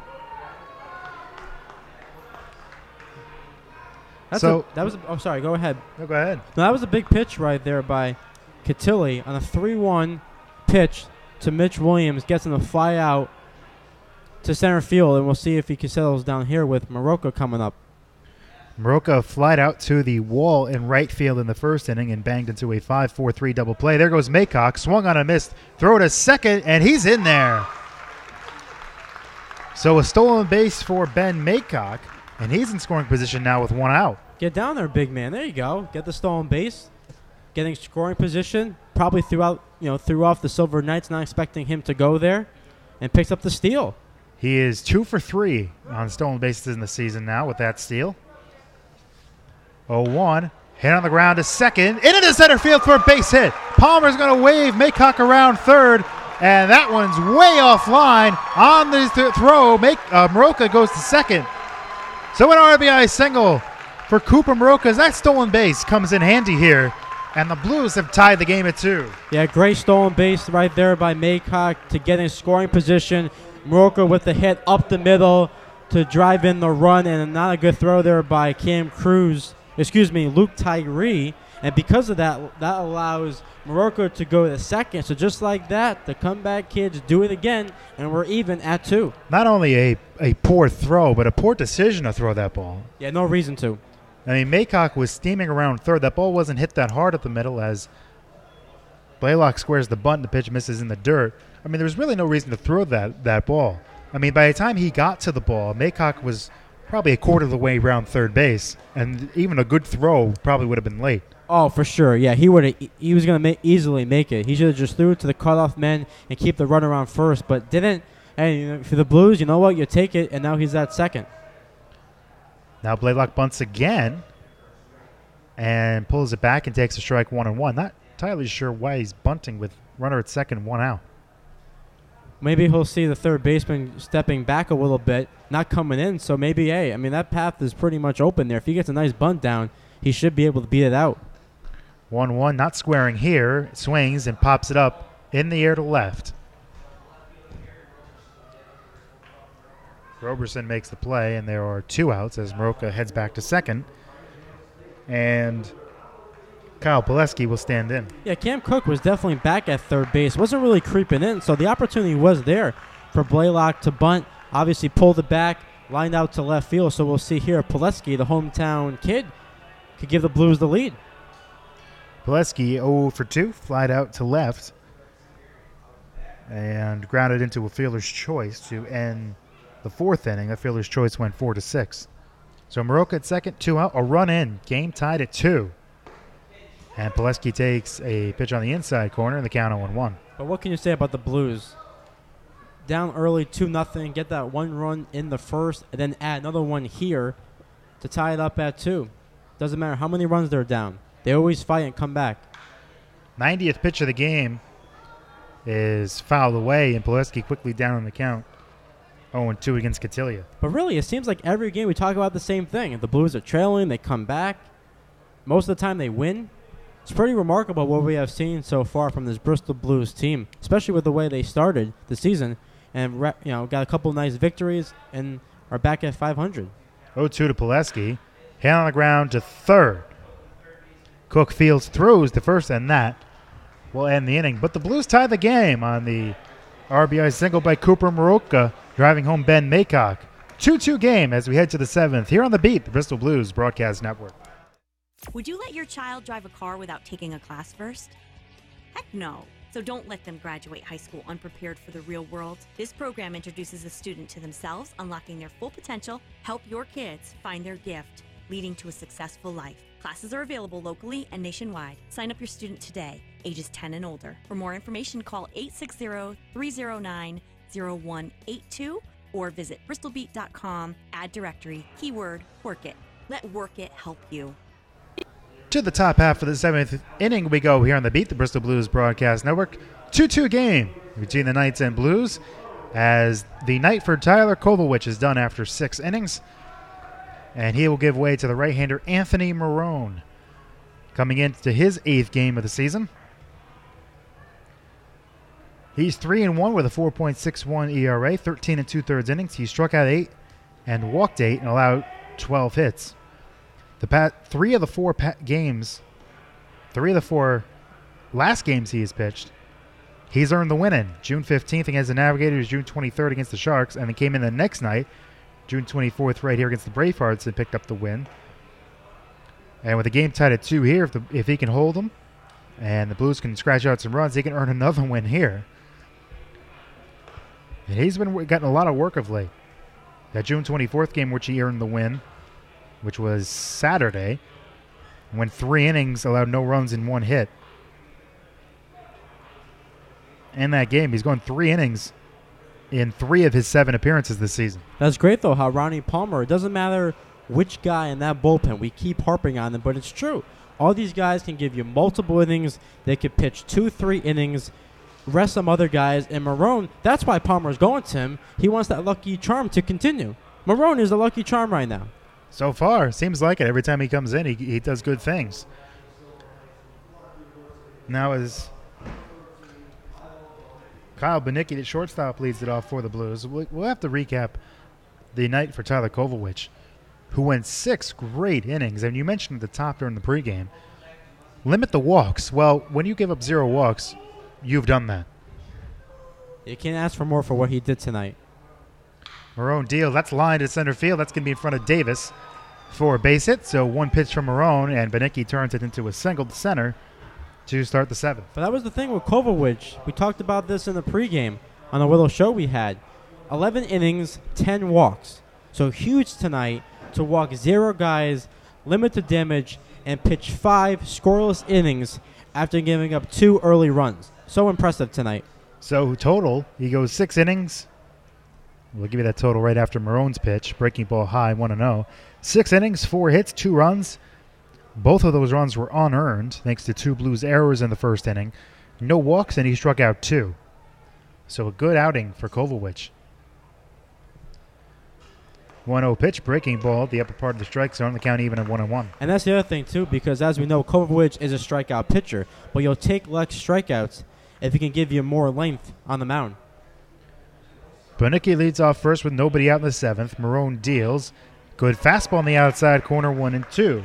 As Janig, who is 1 for 2 on the night, is down on the count 1-2. Yeah, put him away right here. Don't nibble. Don't, be aggressive. Go right after him. 1-2 from Marone in the dirt. That's a great block. It's by Zbersky. Keeping Bonicki at first base. Is that pitch was probably about 2-3 feet in front of the plate. Yeah, we haven't usually seen that many blocks so far tonight from the catchers. That might have been one of the first ones. Pitchers have been doing a great job. 2-2 pitch from Marone. Slow breaking ball. And Janig spins around on the right-handed batter's box one time as he goes down on strikes. And there's one away in the top of the 7th. And now here comes Luke Tyree, the center fielder, who is up now with 1 on. 1 out here in the top of the 7th. Score tied at 2. Tyree 0 for 2. Grounded back to the pitcher in the 2nd and grounded out to second in the 4th. Slaps that one down the left field line and foul and out of play and count 0-1. He had a sacrifice bunt back in the 2nd and grounded out to Goyon back in the 4th. That's my mistake. I did not mark sack bunt in my, so that does not go down as a ground out, so he is 0 for 1. That's my mistake. Marone checks Bonicki by looking him back to first. 0-1 the count on Tyree. Runner at first, 1 out. Game tied at 2 in the 7th. Marone sets at the chest, now delivers the 0-1. Breaking ball down and in, swing and a miss. And Marone quickly heading the count 0-2. That's what you want to do. Keep getting head in the count. It should go in your favor. Now don't let these hitters work back into it. The next thing you know, it's 2-2. Keep at it. Throwing strikes right away. There is a left-hander warming in the Knights bullpen, so we might see a pitching change in the bottom of this inning. That's slapped down the left field line and out of play, and the count remains 0-2. My car is right near that corner down there, so hopefully those trees deflected that. Yeah, you got to be careful over there. Now, you said there's a lefty warming up, so it has to be either Anthony Lupi or Justin Snyder. 0-2, runner goes, pitch in the dirt. Zbersky doesn't know where it is. The ball hops toward and into the Blues dugout. Bonicki will have to go back to second. So he gets the stolen base. They're wondering why he doesn't allow third, but he was not attempting to go to third. So a stolen base for Bonicki. He's at second with 1 out. And the other lefty that the Silver Knights have is Stig Eric McElhaney, but he's not available tonight because he pitched yesterday for the Silver Knights. So it has to be either Lupi or Snyder warming up right now, as we'll see Zbersky go out and talk to Marone. For Bonicki, that is his 3rd stolen base of the season and 4 chances. So he's at second with 1 out, 1-2 count on the center fielder Tyree. Just like the Blues, Joe is clutch because he told me number 4 is warming up out there, and that's Justin Snyder from Bryant University. He is, some of these Blues like Chris Davis, they're not the only clutch guys in this ballpark right now. Broken back, hit on the ground to second. Goyon comes in, throws to first, and they got him. That's a fantastic play by Max Goyon coming in on that ball. If the ball got past Marone. So Goyon gets the out. Runner moves to third with 2 out now, and the number 9 hitter comes up in Cam Cruz. That was a great play. First of all, you have the broken bat you have to deal with, and then Goyon has to come in and fire it to first base, just gets him in time. So Nice couple of defensive plays out there by our player of the game. Here comes Cam Cruz, the right fielder. He is flied out to center twice. Runner at third, 2 out in the 7th. Game tied at 2. Marone trying to make sure it stays there. And that's chopped on the ground slowly left side. Blaylock charges, fires, got him! Fantastic play by Garrett Blaylock. So 2 slow hit balls, and the Blues defense eats them up. 2 retire the side and the top of the 7th. 2-2 game is hit at the bottom of the 7th. Here on the beat, the Bristol Blues Broadcast Network. Being arrested and charged with a crime is frightening and stressful. It is important to remain silent until you can speak with an attorney who knows how to protect you. At the law offices of Jody Zills Gagny, I take pride in smart and proactive criminal defense. I will guide you through the legal system and diligently pursue the best possible result within the framework of the law to get the charges dismissed, negotiate on your behalf, or fight for you at trial. Before you talk to anyone, call attorney Jody Zills Gagny at 860-582-4495 or go to the ads directory at bristolbeat.com and search keyword Jody, that's Jody with an I, for the law offices of Jody Zills Gagny. We go to the bottom of the 7th inning here on the beat, the Bristol Blues Broadcast Network. Hopefully you're stretching wherever you are. The game tied at 2 between the Blues and Knights, as the 9-1 and 2 hitters will come up for the Blues. The Beat and Bristol Blues Baseball would like to take you and 3 others out to the old ball game. Listen to every Blues home game on the Beat, Bristol's Rock Mix. Throughout the broadcast, we will give out the Blues Player of the Game. Then you must head over to the Beat's website, bristolbeat.com, or Facebook page. Look for the Beat Blues Enter to Win form. Check this out. All correct entries have a chance to win family 4-packs of tickets to an upcoming home game at Muzzy Field. Each ticket comes with the first round of snacks on us. Tonight's player of the game is Max Goyon, who is hitting third this inning. Listen for the player of the game to win only on the Beat, the official broadcasters of Bristol Blues Baseball. New pitcher for the Knights here in the bottom of the 7th be the left-hander,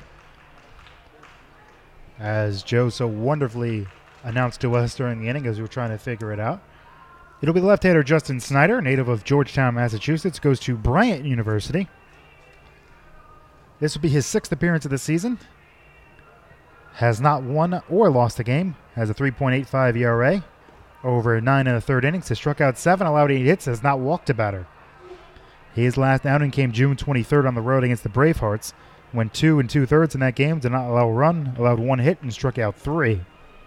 This will be his first appearance of the season against the Blues. Left-hander with a cross-body delivery. For the first 2 batters he'll face this inning are right-handers, Zbersky and Goyon, followed by the lefty Chris Davis. You can't say enough about these pitchers tonight. What Kovacic did and for as Kittilli, both guys probably pitched longer than we both expected, but great jobs after struggling early in both innings, in the top of the first and the bottom. The final line for Shane Kittilli, he goes 6 innings, just like Kovacic. Allows 7 hits, 2 runs, both were earned. He walked 2 and struck out 4. 3 of those strikeouts came in 1 inning. So left-hander Snyder deals first pitch. Zbersky pops one up down the line and right. And with a sliding grab out there in right field. What a fantastic play by Cam Cruz. He slid. The ball had not gotten to him yet by the time he slid. Waited for it and made the catch on his back in the Knights bullpen down the right field line. So a fantastic play by Cruz to start the bottom of the 7th. All these guys are getting their uniforms dirty tonight. We saw a few innings earlier with Joyce Bonicki diving on that ball, the outfield, and right there Cruz. Great play for the first out. Snyder deals to Goyon. Goyon squares the bunt but fouls it off first base side in the count 0-1. That's right, our player of the game. Well, Goyon's had a nice night tonight. 1 for 3 at the plate and has made a couple of fine defensive plays over at second base, including one last inning on a slow ground ball avoiding a shattered bat. He's down on the count 0-1 to left-handed pitcher Snyder on in relief, swing and a miss, and he's now down on the count 0-2. Oh, my bad. I thought Pileski was leading off. I said Goyon was going to hit third this inning. I forgive you. Oh, thank you, sir. I was close. So Goyon steps out as he tries to collect himself after finding himself quickly down 0-2. On deck is Chris Davis. And Goyon got a base hit back in the second. The left-hander sets at the belt, a high leg kick, and delivers. Breaking ball outside, 1-2. And on deck, as you mentioned, Chris Davis, the man with the lucky 13 stolen bases on the season for the Blues.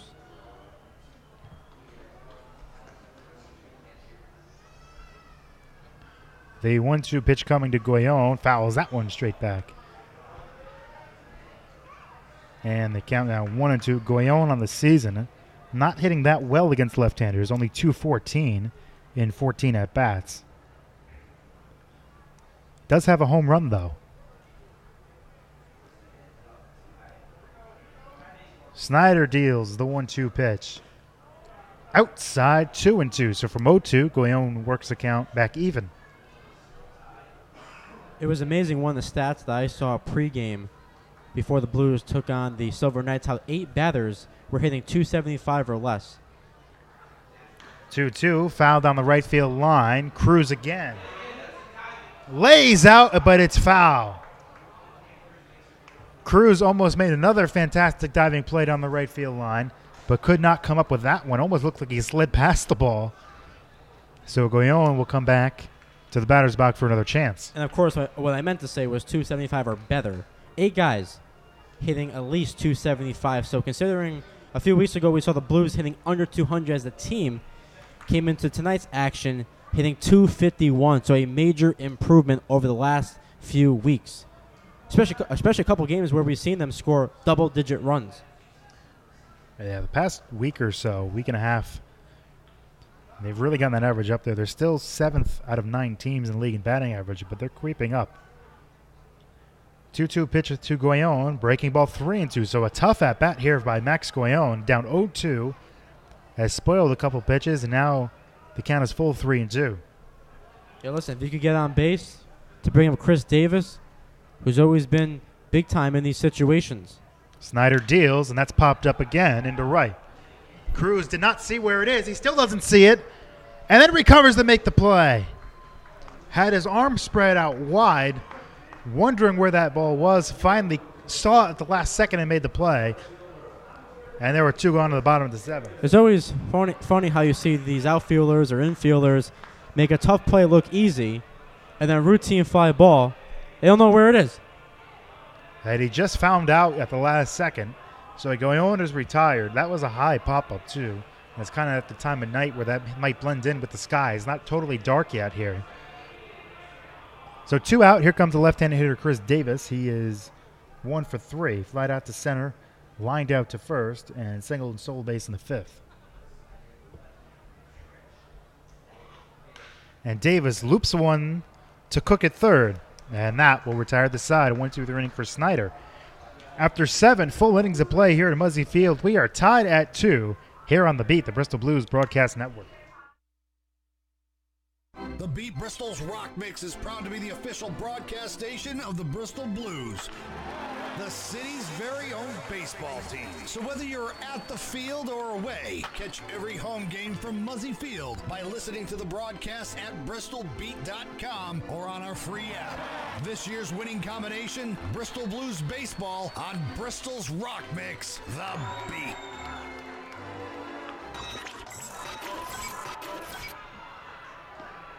We're back on The Beat, the Bristol Blues Broadcast Network. To the top of the 8th inning we go, with a 2-2 game between the Blues and Silver Knights of Nashua, as the top of the order due up for those Silver Knights. We want to wish a happy 36th birthday to slick fielding second baseman Brandon Phillips, who's having a great first season with the Atlanta Braves. The 3-time All-Stars hitting .300 with 7 home runs and 28 RBIs. Former first baseman Mark Grace turns 53. He hit .303 during his playing career with the Cubs and Diamondbacks. Grace was a member of the 2001 Arizona team that beat the Yankees in that Classic World Series. And former Yankee and Red Sox Don Baylor turned 68. As a member of the California Angels in 1979, Baylor won the AL MVP. He batted .296 with 36 home runs, 139 RBIs, and scored 120 runs, and was also the manager of the Rockies back in 1993 when they made their debut. Ted Williams will lead things off for the Knights here in the 8th. Williams 0 for 3. Lined out to left, flied out to left, and grounded out to second. In his 3 trips against Anthony Marone on for his second full inning of work in relief of Tyler Kovalwich. First pitch, a breaking ball misses down in, 1-0. Well, this is where the drama begins. Top 8, tied at 2 here at Muzzy. We have seen so many dramatic finishes here this season. Right-hander Marone sets at the chest. 1-0, bounced up there, and in the dirt, 2-0. We were here last time when the Blues came back from 4-0 down to beat the Bravehearts, and what a defensive play by Jason Gonzalez. Up the middle, the shortstop dove, made the play, and saved that game from being tied. 2-0 the count on Williams. That's slapped on the ground to third, off the chest of Blaylock, recovers, fires, and he got him. Fantastic play by Blaylock to recover up the ball, bounce and hit him in the chest, and then had the composure to fire a strike to Cooper Maroka at first base to keep the leadoff man off in the 8th. Yeah, nice play there by Blaylock. Obviously, little fumble right there, but you know what? He just threw it to first base and just got him. It didn't let him fluster, and he got the first out. Nice play by Blaylock there. That'll bring up Cam Cook, the third baseman. Takes a strike on the outside corner 0-1. Cook came into this game hitting .408, but the Blues have held him in check. He's 0 for 3. He grounded out to short, fouled out to the catcher, and grounded out to first.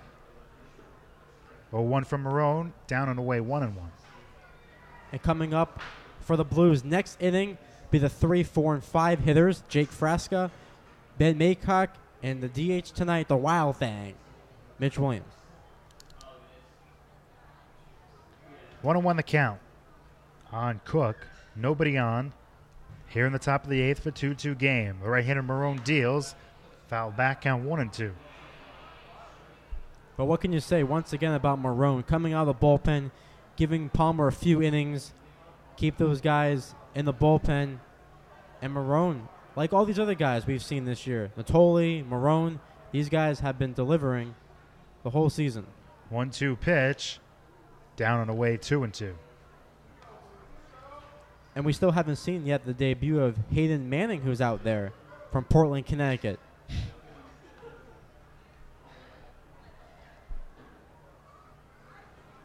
2-2 the count. Marone sets at the chest. 2-2. Swung on a miss. Got him to chase a breaking ball in the dirt.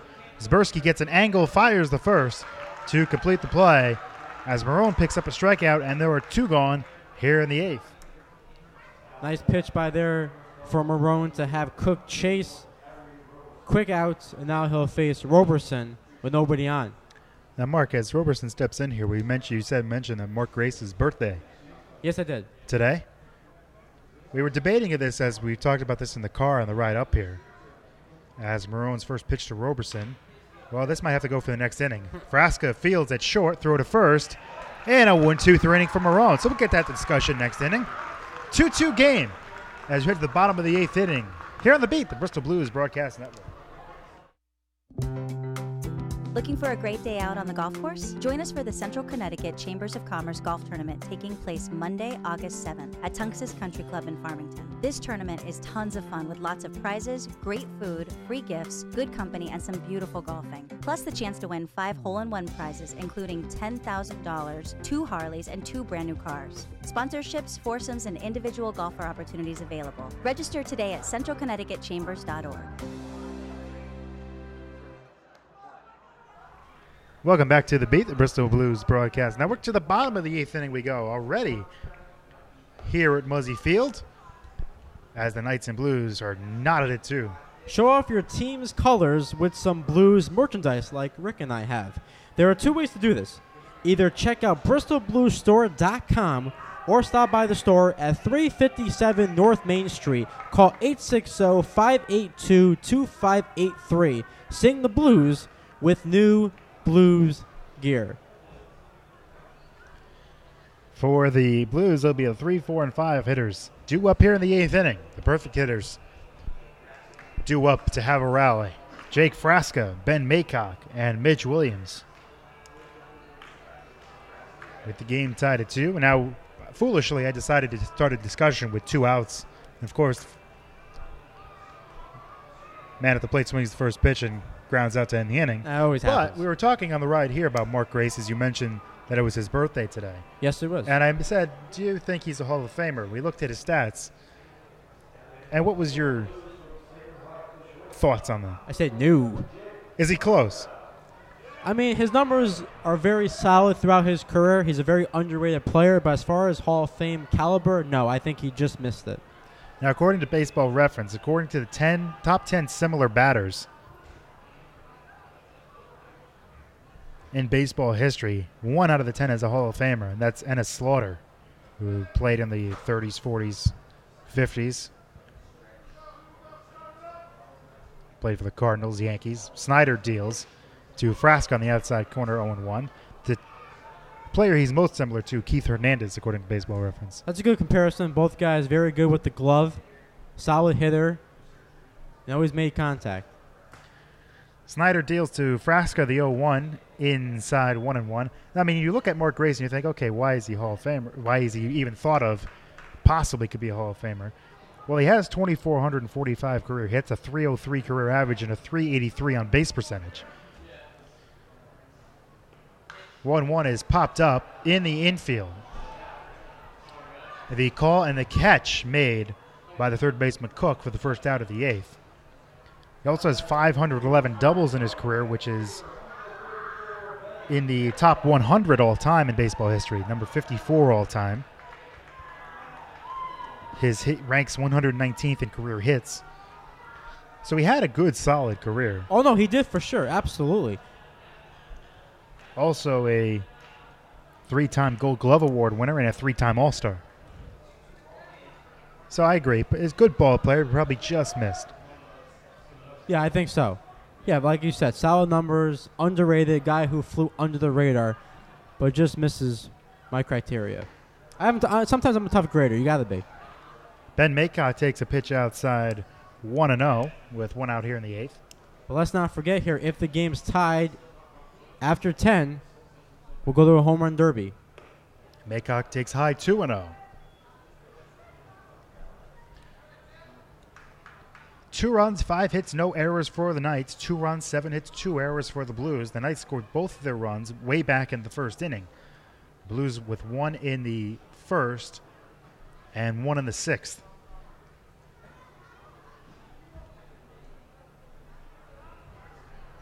We have seen an old-fashioned pitcher's duel today, which maybe as the count is now 3-0, you would probably never expect that going into tonight's game with the pitchers on the mound. Sometimes you always get a little nice surprise. 3-0 the count on Maycock. He's in the driver's seat here. The left-hander Snyder deals outside ball 4. So that's just what the Blues needed. A 1-out walk as Maycock reaches for the second time. So he's at first with 1 out, and that'll bring up Mitch Williams, who drove in a run back in the first. And don't overlook Maycock over there at first base. We saw him steal back in the 6th. And could he potentially be on the move again? Also, Ronnie Palmer does have some options on the bench if he ever wants to turn to like a Logan Green or Nick Roy. Snyder deals to left-hander hitting Williams. Lefty on lefty, that's outside 1-0. So 5 straight Snyder has missed with. As the Blues have action in their bullpen, it's the right-hander Jacob Wallace. There's also action in the Knights bullpen. Williams awaits the 1-0. Now 2-0 as Snyder is now missed with 6 in a row. And on deck, Cooper Moroka. Maycock on first with 1 out. Game tied at 2 in the 8th. And now Williams ahead in the count 3-0 as Snyder wondering where these pitches are or possibly frustrated with himself as he can't find the strike zone. Yeah, some of those pitches were close, but what a great eye by Williams. Now going after those pitches, and that was in the driver's seat. Does he get the green light on 3-0? Snyder has missed with 7 straight and now misses with 8 straight as that misses. Oh, on the outside corner. That pitch looked down and away for sure. And he gives him the call. Williams had already tossed the bat away and was starting to walk down first base. I definitely saw the catcher's glove reach out to the right-handed batter's box. Oh, for sure. Yeah, I didn't think that was a strike. I had to pull my head up for a minute. I couldn't believe he was walking back to the plate. So now the count 3-1 on Williams. And that one definitely misses as Williams checks to make sure he can throw the bat away that time. So now we just delayed the walk, and now runners are at first and second, 1 out. And Cooper Maroka coming to the plate. Now we'll see a mound visit as the coach goes out there with the catcher. Calm down. Snyder on the mound with 2 on, 1 out, game tied at 2. And Maroka stepping up to the plate, who got a base hit in his last at-bat in the 6th. And that base hit drove in the tying run after Maycock stole a base. So first and second, 1 out, game tied at 2, and Maroka with a chance here to come up big with another run-scoring hit. And he's been great over the last couple of games. Got that big grand slam on Sunday in the top of the 1st. Got that RBI in the 6th, which tied the game, and will now look to put the Blues ahead as the Blues once again look to come back and take the lead, go over 500 for the first time this season, and get their 9th comeback win in of 12 the year. games. I know, that's unbelievable. Maroka on the season likes hitting lefties, hitting .308. That's just in 13 at-bats, though. 4 of 13 with a home run and 3 runs batted in. First pitch, outside, ball 1. And that bullpen's still getting hot for the Silver Knights, but no call has been made yet to pull Snyder as he continues to lose the strike zone. Back-to-back 1-out walks. First and second, 1 out. 1-0 the count on Maroka. There he pours that one in. Fastball down the middle, 1-1. Maycock at second. Mitch Williams at first. Maroka drove in. Maycock in the 6th. Trying to do it again here in the 8th. 1-1. High and away, 2-1. And on deck, another lefty, Garrett Blaylock. If you're Maroka, you don't have to do too much here. Guy on second base, nice little hit, and the Blues could have the lead for the first time tonight. There's a big hole on the right side as they try to hold Maycock close. And that misses down and in. The count 3-1. Totally losing command here, not throwing strikes. You would think if he loses Maroka here, a pitching change has to be made. Which would be tough considering Blaylock a lefty's due up. You might want to keep the lefty-lefty matchup. But here comes a 3-1. Swung on a miss. And the count full 3-2. Now the big pitch is going to be delivered. So who's going to come up big here? Snyder or Maroka? 3-2. Can't get any bigger and better than this right here. 3-2, 1 out, bottom of the 8th. Knights 2, Blues 2. Snyder sets at the belt. 3-2. High ball 4. He's walked 3 in a row. And the bases will be loaded with 1 out for Blaylock, and that is going to be the end of the night for Mr. Justin Snyder. 3 straight walks, and the Blues in business with 1 out as we step aside, take a quick break. Here on the beat with the Blues threatening the Bristol Blues Broadcast Network. The Beat and Bristol Blues Baseball would like to take you and 3 others out to the ball game. Listen to Bristol Blues Baseball home games on The Beat. Throughout the broadcast, Ricky and Mark will give out the Blues player of the game. Then head over to the Beat's website at bristolbeat.com or our Facebook page at Bristol Beat and look for the Blues Enter to Win form. All correct entries have a chance to win a family 4-pack of tickets to an upcoming home game at Muzzy Field. Each ticket comes with a first round of snacks on us, The Beat, and Bristol Blues Baseball. Listen for the player of the game to win on The Beat, the official broadcasters of Bristol Blues Baseball. We're back on The Beat in the middle of the bottom of the 8th inning, and the new Knights pitcher Ryan Covelli inherits a major jam. Bases full of Blues and 1 out and a game tied at 2. Covelli This will be his 9th appearance of the season. He has been rock solid for the Knights. 2-1 with a 1.03 ERA over 8 2/3 innings. He has struck out 6, walks a little high at 4, and he's also allowed 4 hits. Last pitch, June 23rd against the Bravehearts. Did not record an out and then walked 1 and gave up a hit. The right-hander from Franklin Pierce, native of Medford, Massachusetts, will get to face Garrett Blaylock with the bases loaded and 1 out. Yeah, as far as the Silver Knights going to Covelli on the mound, they trust him in the situation and that he won't be flustered with the bases loaded, 1 out, 3 straight walks after they retire Frasca, which he lined out or popped out to shortstop to lead the inning. And we'll see what happens here with Garrett Blaylock at the plate, who has a hit back in the 4th. But this is a tough task for a pitcher to come in. He can't put Blaylock anywhere on the base. Covelli has only faced 1 batter who came up to the plate with the bases loaded. In that at bat, he allowed a hit. But with runners on base, Covelli has only allowed 2 hits and 11 at bats on the season. That's a 182 average. So something we'll have to give here as Garrett Blaylock strides to the plate. The Blues third baseman is 1 for 3. Popped up to short, flied out to left, and in the middle of those two, singled in the 4th. And you see the defensive alignment, the first baseman and third baseman are coming in. Blaylock takes a strike on the outside corner from the side-winding right-hander Covelli, and it's 0-1. And that's Sullivan at first and Cook at third. Up in on the grass. Going to cut that run off at home if the ball's hit to them. Covelli sets the 0-1 to Blaylock. Down and in, 1-1. Do a quick reset. Ben Maycock is at third.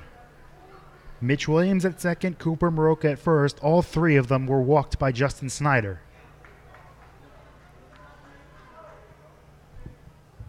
The 1-1 to Blaylock. Hit on the ground, foul in front of the Knights dugout, and Blaylock down on the count 1-2. And now we'll see what happens here on the mound with Covelli. Does he dare try to throw a ball right here to make him chase? Which, considering what happened with the last 3 hitters, I'm not sure if you want to do that. Or do you go after him and look for the punch out, which you definitely know he wants right here, to keep that runner on third. Covelli sets the 1-2. Breaking ball, spoiled it. That was a good pitch. And Blaylock fouled it into the screen on the left side. Count remains 1-2. And on deck for the Blues, Kyle Pileski, who's 0 for 3 on the night as the Blues fans are on their feet here, trying to have their hometown team take the lead. 1-2 the count. Time is called.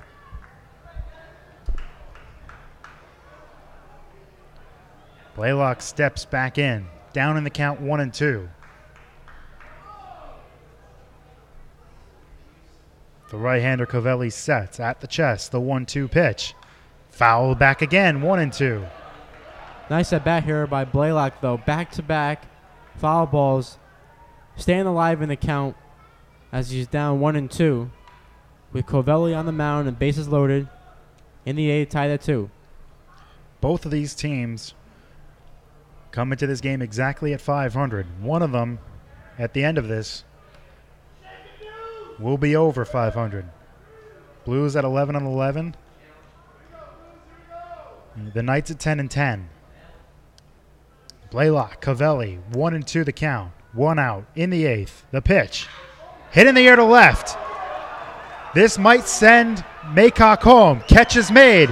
The throw will not be made home. It's a sac fly for Garrett Blaylock, and the Blues take the lead in the 8th. It's 3-2. Yeah, that's all you have to do there if you're Blaylock. Make contact, drive the ball to the outfield, deep enough to score the lead run, which exactly what happened there. And just like that, the Blues have come back once again, have a 3-2 lead, and now are just 3 outs away from winning their 4th in a row.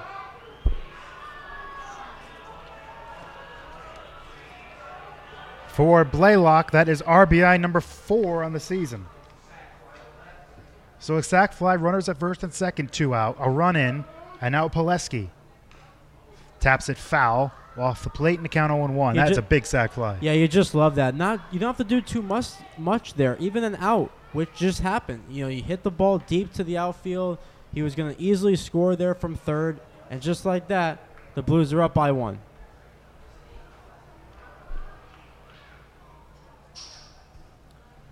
Oh, and 1 the count on Pileski. Time is called. I will say, though, that is a very heads-up play by Roberson out in left field, realizing he's not going to get the runner at home, not attempting a throw home, and instead throwing it to third. It's good fundamental baseball there. Right, because that keeps Williams on second. 0-1 is swung on and missed, and Pileski quickly down on the count 0-2. This cannot be a comfortable bat for a right-handed hitter against Cavelli. No, the way he's throwing, no way. With that arm motion, how low he gets, and the movement on his pitches. It seems like almost all these pitchers always go a little bit lower on the mound. Pileski down on the count 0-2. The Blues left fielder looking for more. And it's hit in the air to right field. That's going to get down for a base hit. They're going to wave Williams around third. It's bobbled out there in right field. Going first to third is Moroka. And Pileski's now caught in the rundown. Coming home and scoring is Moroka. To second, Pileski. What a job by Pileski getting into a rundown. And not only is he safe, it's the run score, but he's safe at second base. A 2-run score. Oh, that was a great job there by Pileski. What can you say? Gets the hit opposite the field. That scores 1 run. Then the other run scores as he's safe at second on the rundown. If you're in that situation, just get Pileski. I know the runner's going home, so that's your first initial reaction. But if you tag Pileski, you're fine there. Doesn't happen, and the Blues get more insurance here in the 8th. So now it's a 5-2 game with 3 runs for the Blues in the 8th.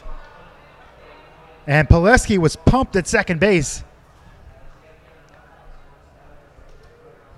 Moroka made it to third. Pileski took a wide turnaround first, got caught in between, went back to first, and that's when Moroka broke for home. Throw home was late, and Pileski got to second. All right, all you have to do there is tag Pileski. I know the runner's coming home. I get that. But just get him out. Pileski does get credit for 1 RBI, not for 2. But it seems like you go for Pileski. That's hit on the ground to short. And Zberski retired, but 3 runs here in the 8th for the Blues snap a 2-2 tie. It's now 5-2 as we head to the 9th. Here on The Beat, the Bristol Blues Broadcast Network. Bristol Blues present Northeast Wrestling Live at Muzzy Field in Bristol, Connecticut on Friday, July 28th. See Rey Mysterio, Big Sexy Kevin Nash, Jack Swagger, Jerry Lawler, Hacksaw Jim Duggan, Wrecking Ball Legursky, Ron Zombie, and more. Autograph signing with the stars before the event. Tickets start at only $10, available now at BristolBluesStore.com, NortheastWrestling.com, or at the Stadium Box Office. See Rey Mysterio, Kevin Nash, Jack Swagger, and more live at Muzzy Field in Bristol on Friday, July 28th. Brought to you by Ben & Jerry's of Connecticut. We're back on The Beat, the Bristol Blues Broadcast Network. To the top of the 9th we go, and the Blues have a lead. The comeback kids strike again with 3 in the 8th as they snap a 2-2 tie and now take a 5-2 lead. Our next broadcast, just a friendly reminder, will take place this Friday at 7 against their division foe in the West Division, the Pittsfield Suns. If you can't make it over here to the Muzzy, catch every home game of the Bristol Blues on The Beat.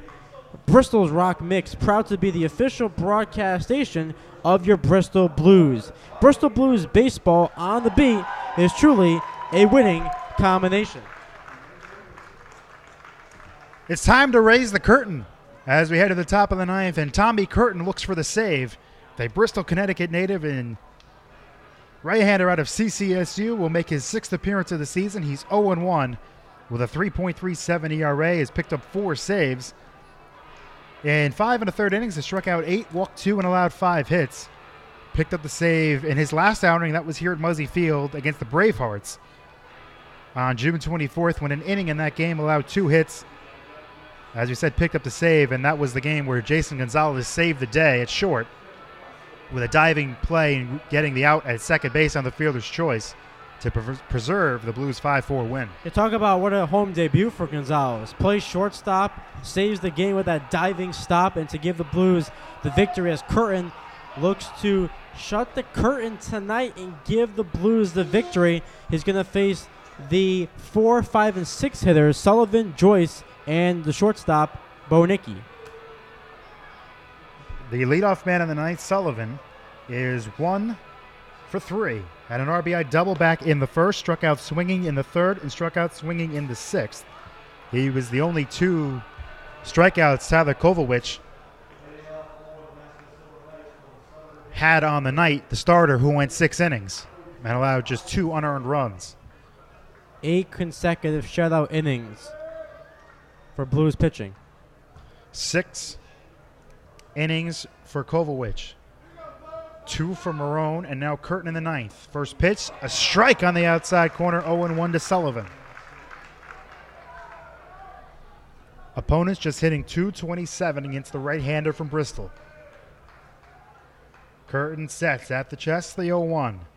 Breaking ball strike 0-2. He's working quickly and getting ahead. And that's what you want to do, especially with one of the best hitters on the team, Sullivan at the plate, who's now down 0-2. And the Blues just 3 outs away from victory once again here at Muzzy. Curtin working quickly. The 0-2 to Sullivan. He struck him out swinging on a high fastball. Could not hold up. 3 pitches, 3 strikes, 1 out for Curtin here in the ninth. And that's the 3rd time tonight that Sullivan has struck out.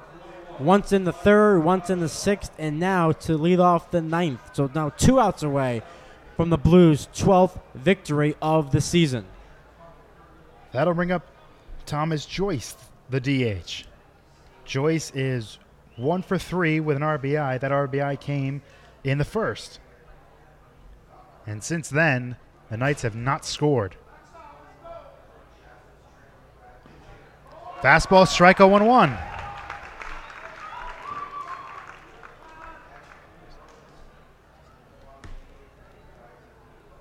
So it looks like an actual pinch hitter. That is fouled off the bat of Mike Cogshaw. He is pinch hitting for Joyce. Did not notice that. Thank you, Mark. Cogshaw hitting .250 on the season, but that's only in 8 at-bats. He's 2 out of 8. 0-2, strike 3! Curtin got him looking. 6 pitches, 6 strikes for Curtin in the ninth. 2 quick outs, and the Blues 1 out away from a victory. They're 4th in a row. And 2 straight strikeouts for Curtin. 1 more to go as Bonicki is up as the last hope for the Silver Knights, who are on the verge of losing their 5th straight. Curtin deals. Hit on the ground, right back to Curtin. Flips underhand to first, and that'll do it. Tommy pulls down the curtain of the Blues' 4th straight win. As the comeback kids with 3 in the 8th inning pull out a 5-2 win against the Nashua Silver Knights here at Muzzy Field. What can you say? You love the celebration by these Blues players as the outfielders doing some push-ups as a ritual after every win. But what can you say? You got to talk about the pitching tonight with Kovalevich, Marone, Curtin doing the job. 8 consecutive shutout innings to get the victory, 5-2. And once again, the comeback kids, their 9th comeback victory of the season. So that pitcher on Twitter has to expand a little more. A little more after 2 runs in the first inning. It looked like it was going to be one of those nights for Tyler Kovalevich. The Blues came back and scored 1 in the first. And who would have thought after that the Knights would not score again, as Kovalevich over the next 5 innings shut them down. Marone came in, went 2 scoreless, and then Curtin with a dominant 9th inning struck out the first 2 batters on 6 pitches, and then the first pitch of the 3rd batter gets a bouncer right back to him. Outstanding pitching by the Blues tonight. Yeah, all night those guys delivered. As you mentioned, Kovalevich, we thought early on in that game he wasn't going to last long, but did an unbelievable job giving him 6 full innings, something that we have not seen a lot from these Blues pitchers. But it all started back in the 8th when the game was tied at 2. Frasca popped out to the shortstop, but it always begins with a leadoff walk, and after that, everything just worked out in the Blues' favor. In that 8th inning, after Frasca's pop up to 3rd, Maycock walked against Justin Snyder, who was on for his 2nd inning of work. Mitch Williams walked. Morocco walked. They took him out for Ryan Covelli. Blaylock battled at the plate before flying out to left for the sac fly.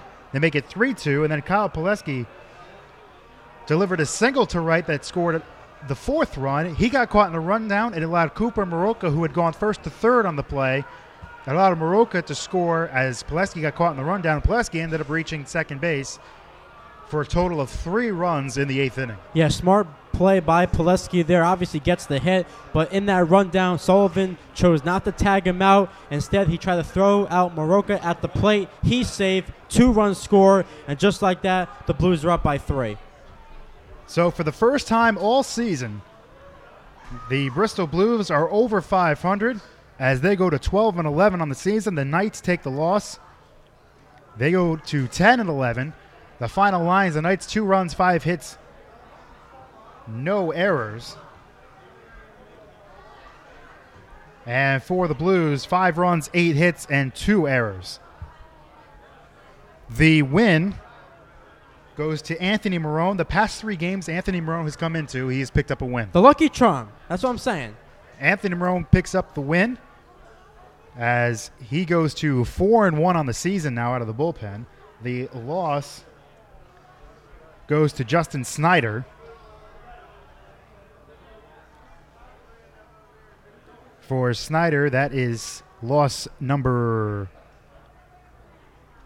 1 on the season. The save goes to Tommy Curtin, his 5th after a dominant 9th inning. So that is our ball game here tonight.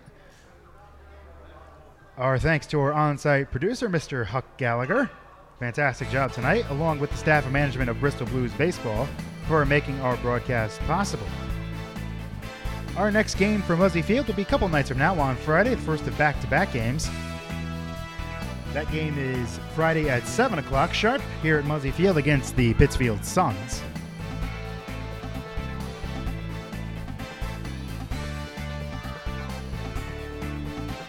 Gates open an hour and a half before the start. Well, that will be 5:30. If you can't make it to the game, you can catch it all right here on the beat, beginning with the pregame show a few minutes before first pitch. That'll be around 6:55. Right here on the beat, the Bristol Blues Broadcast Network. So from all of us here at Muzzy Field, my name is Rick Finaro, alongside my good buddy, as always, Mr. Mark Finaro, saying good night from Muzzy Field. Enjoy the Blues victory. Good night, Bristol.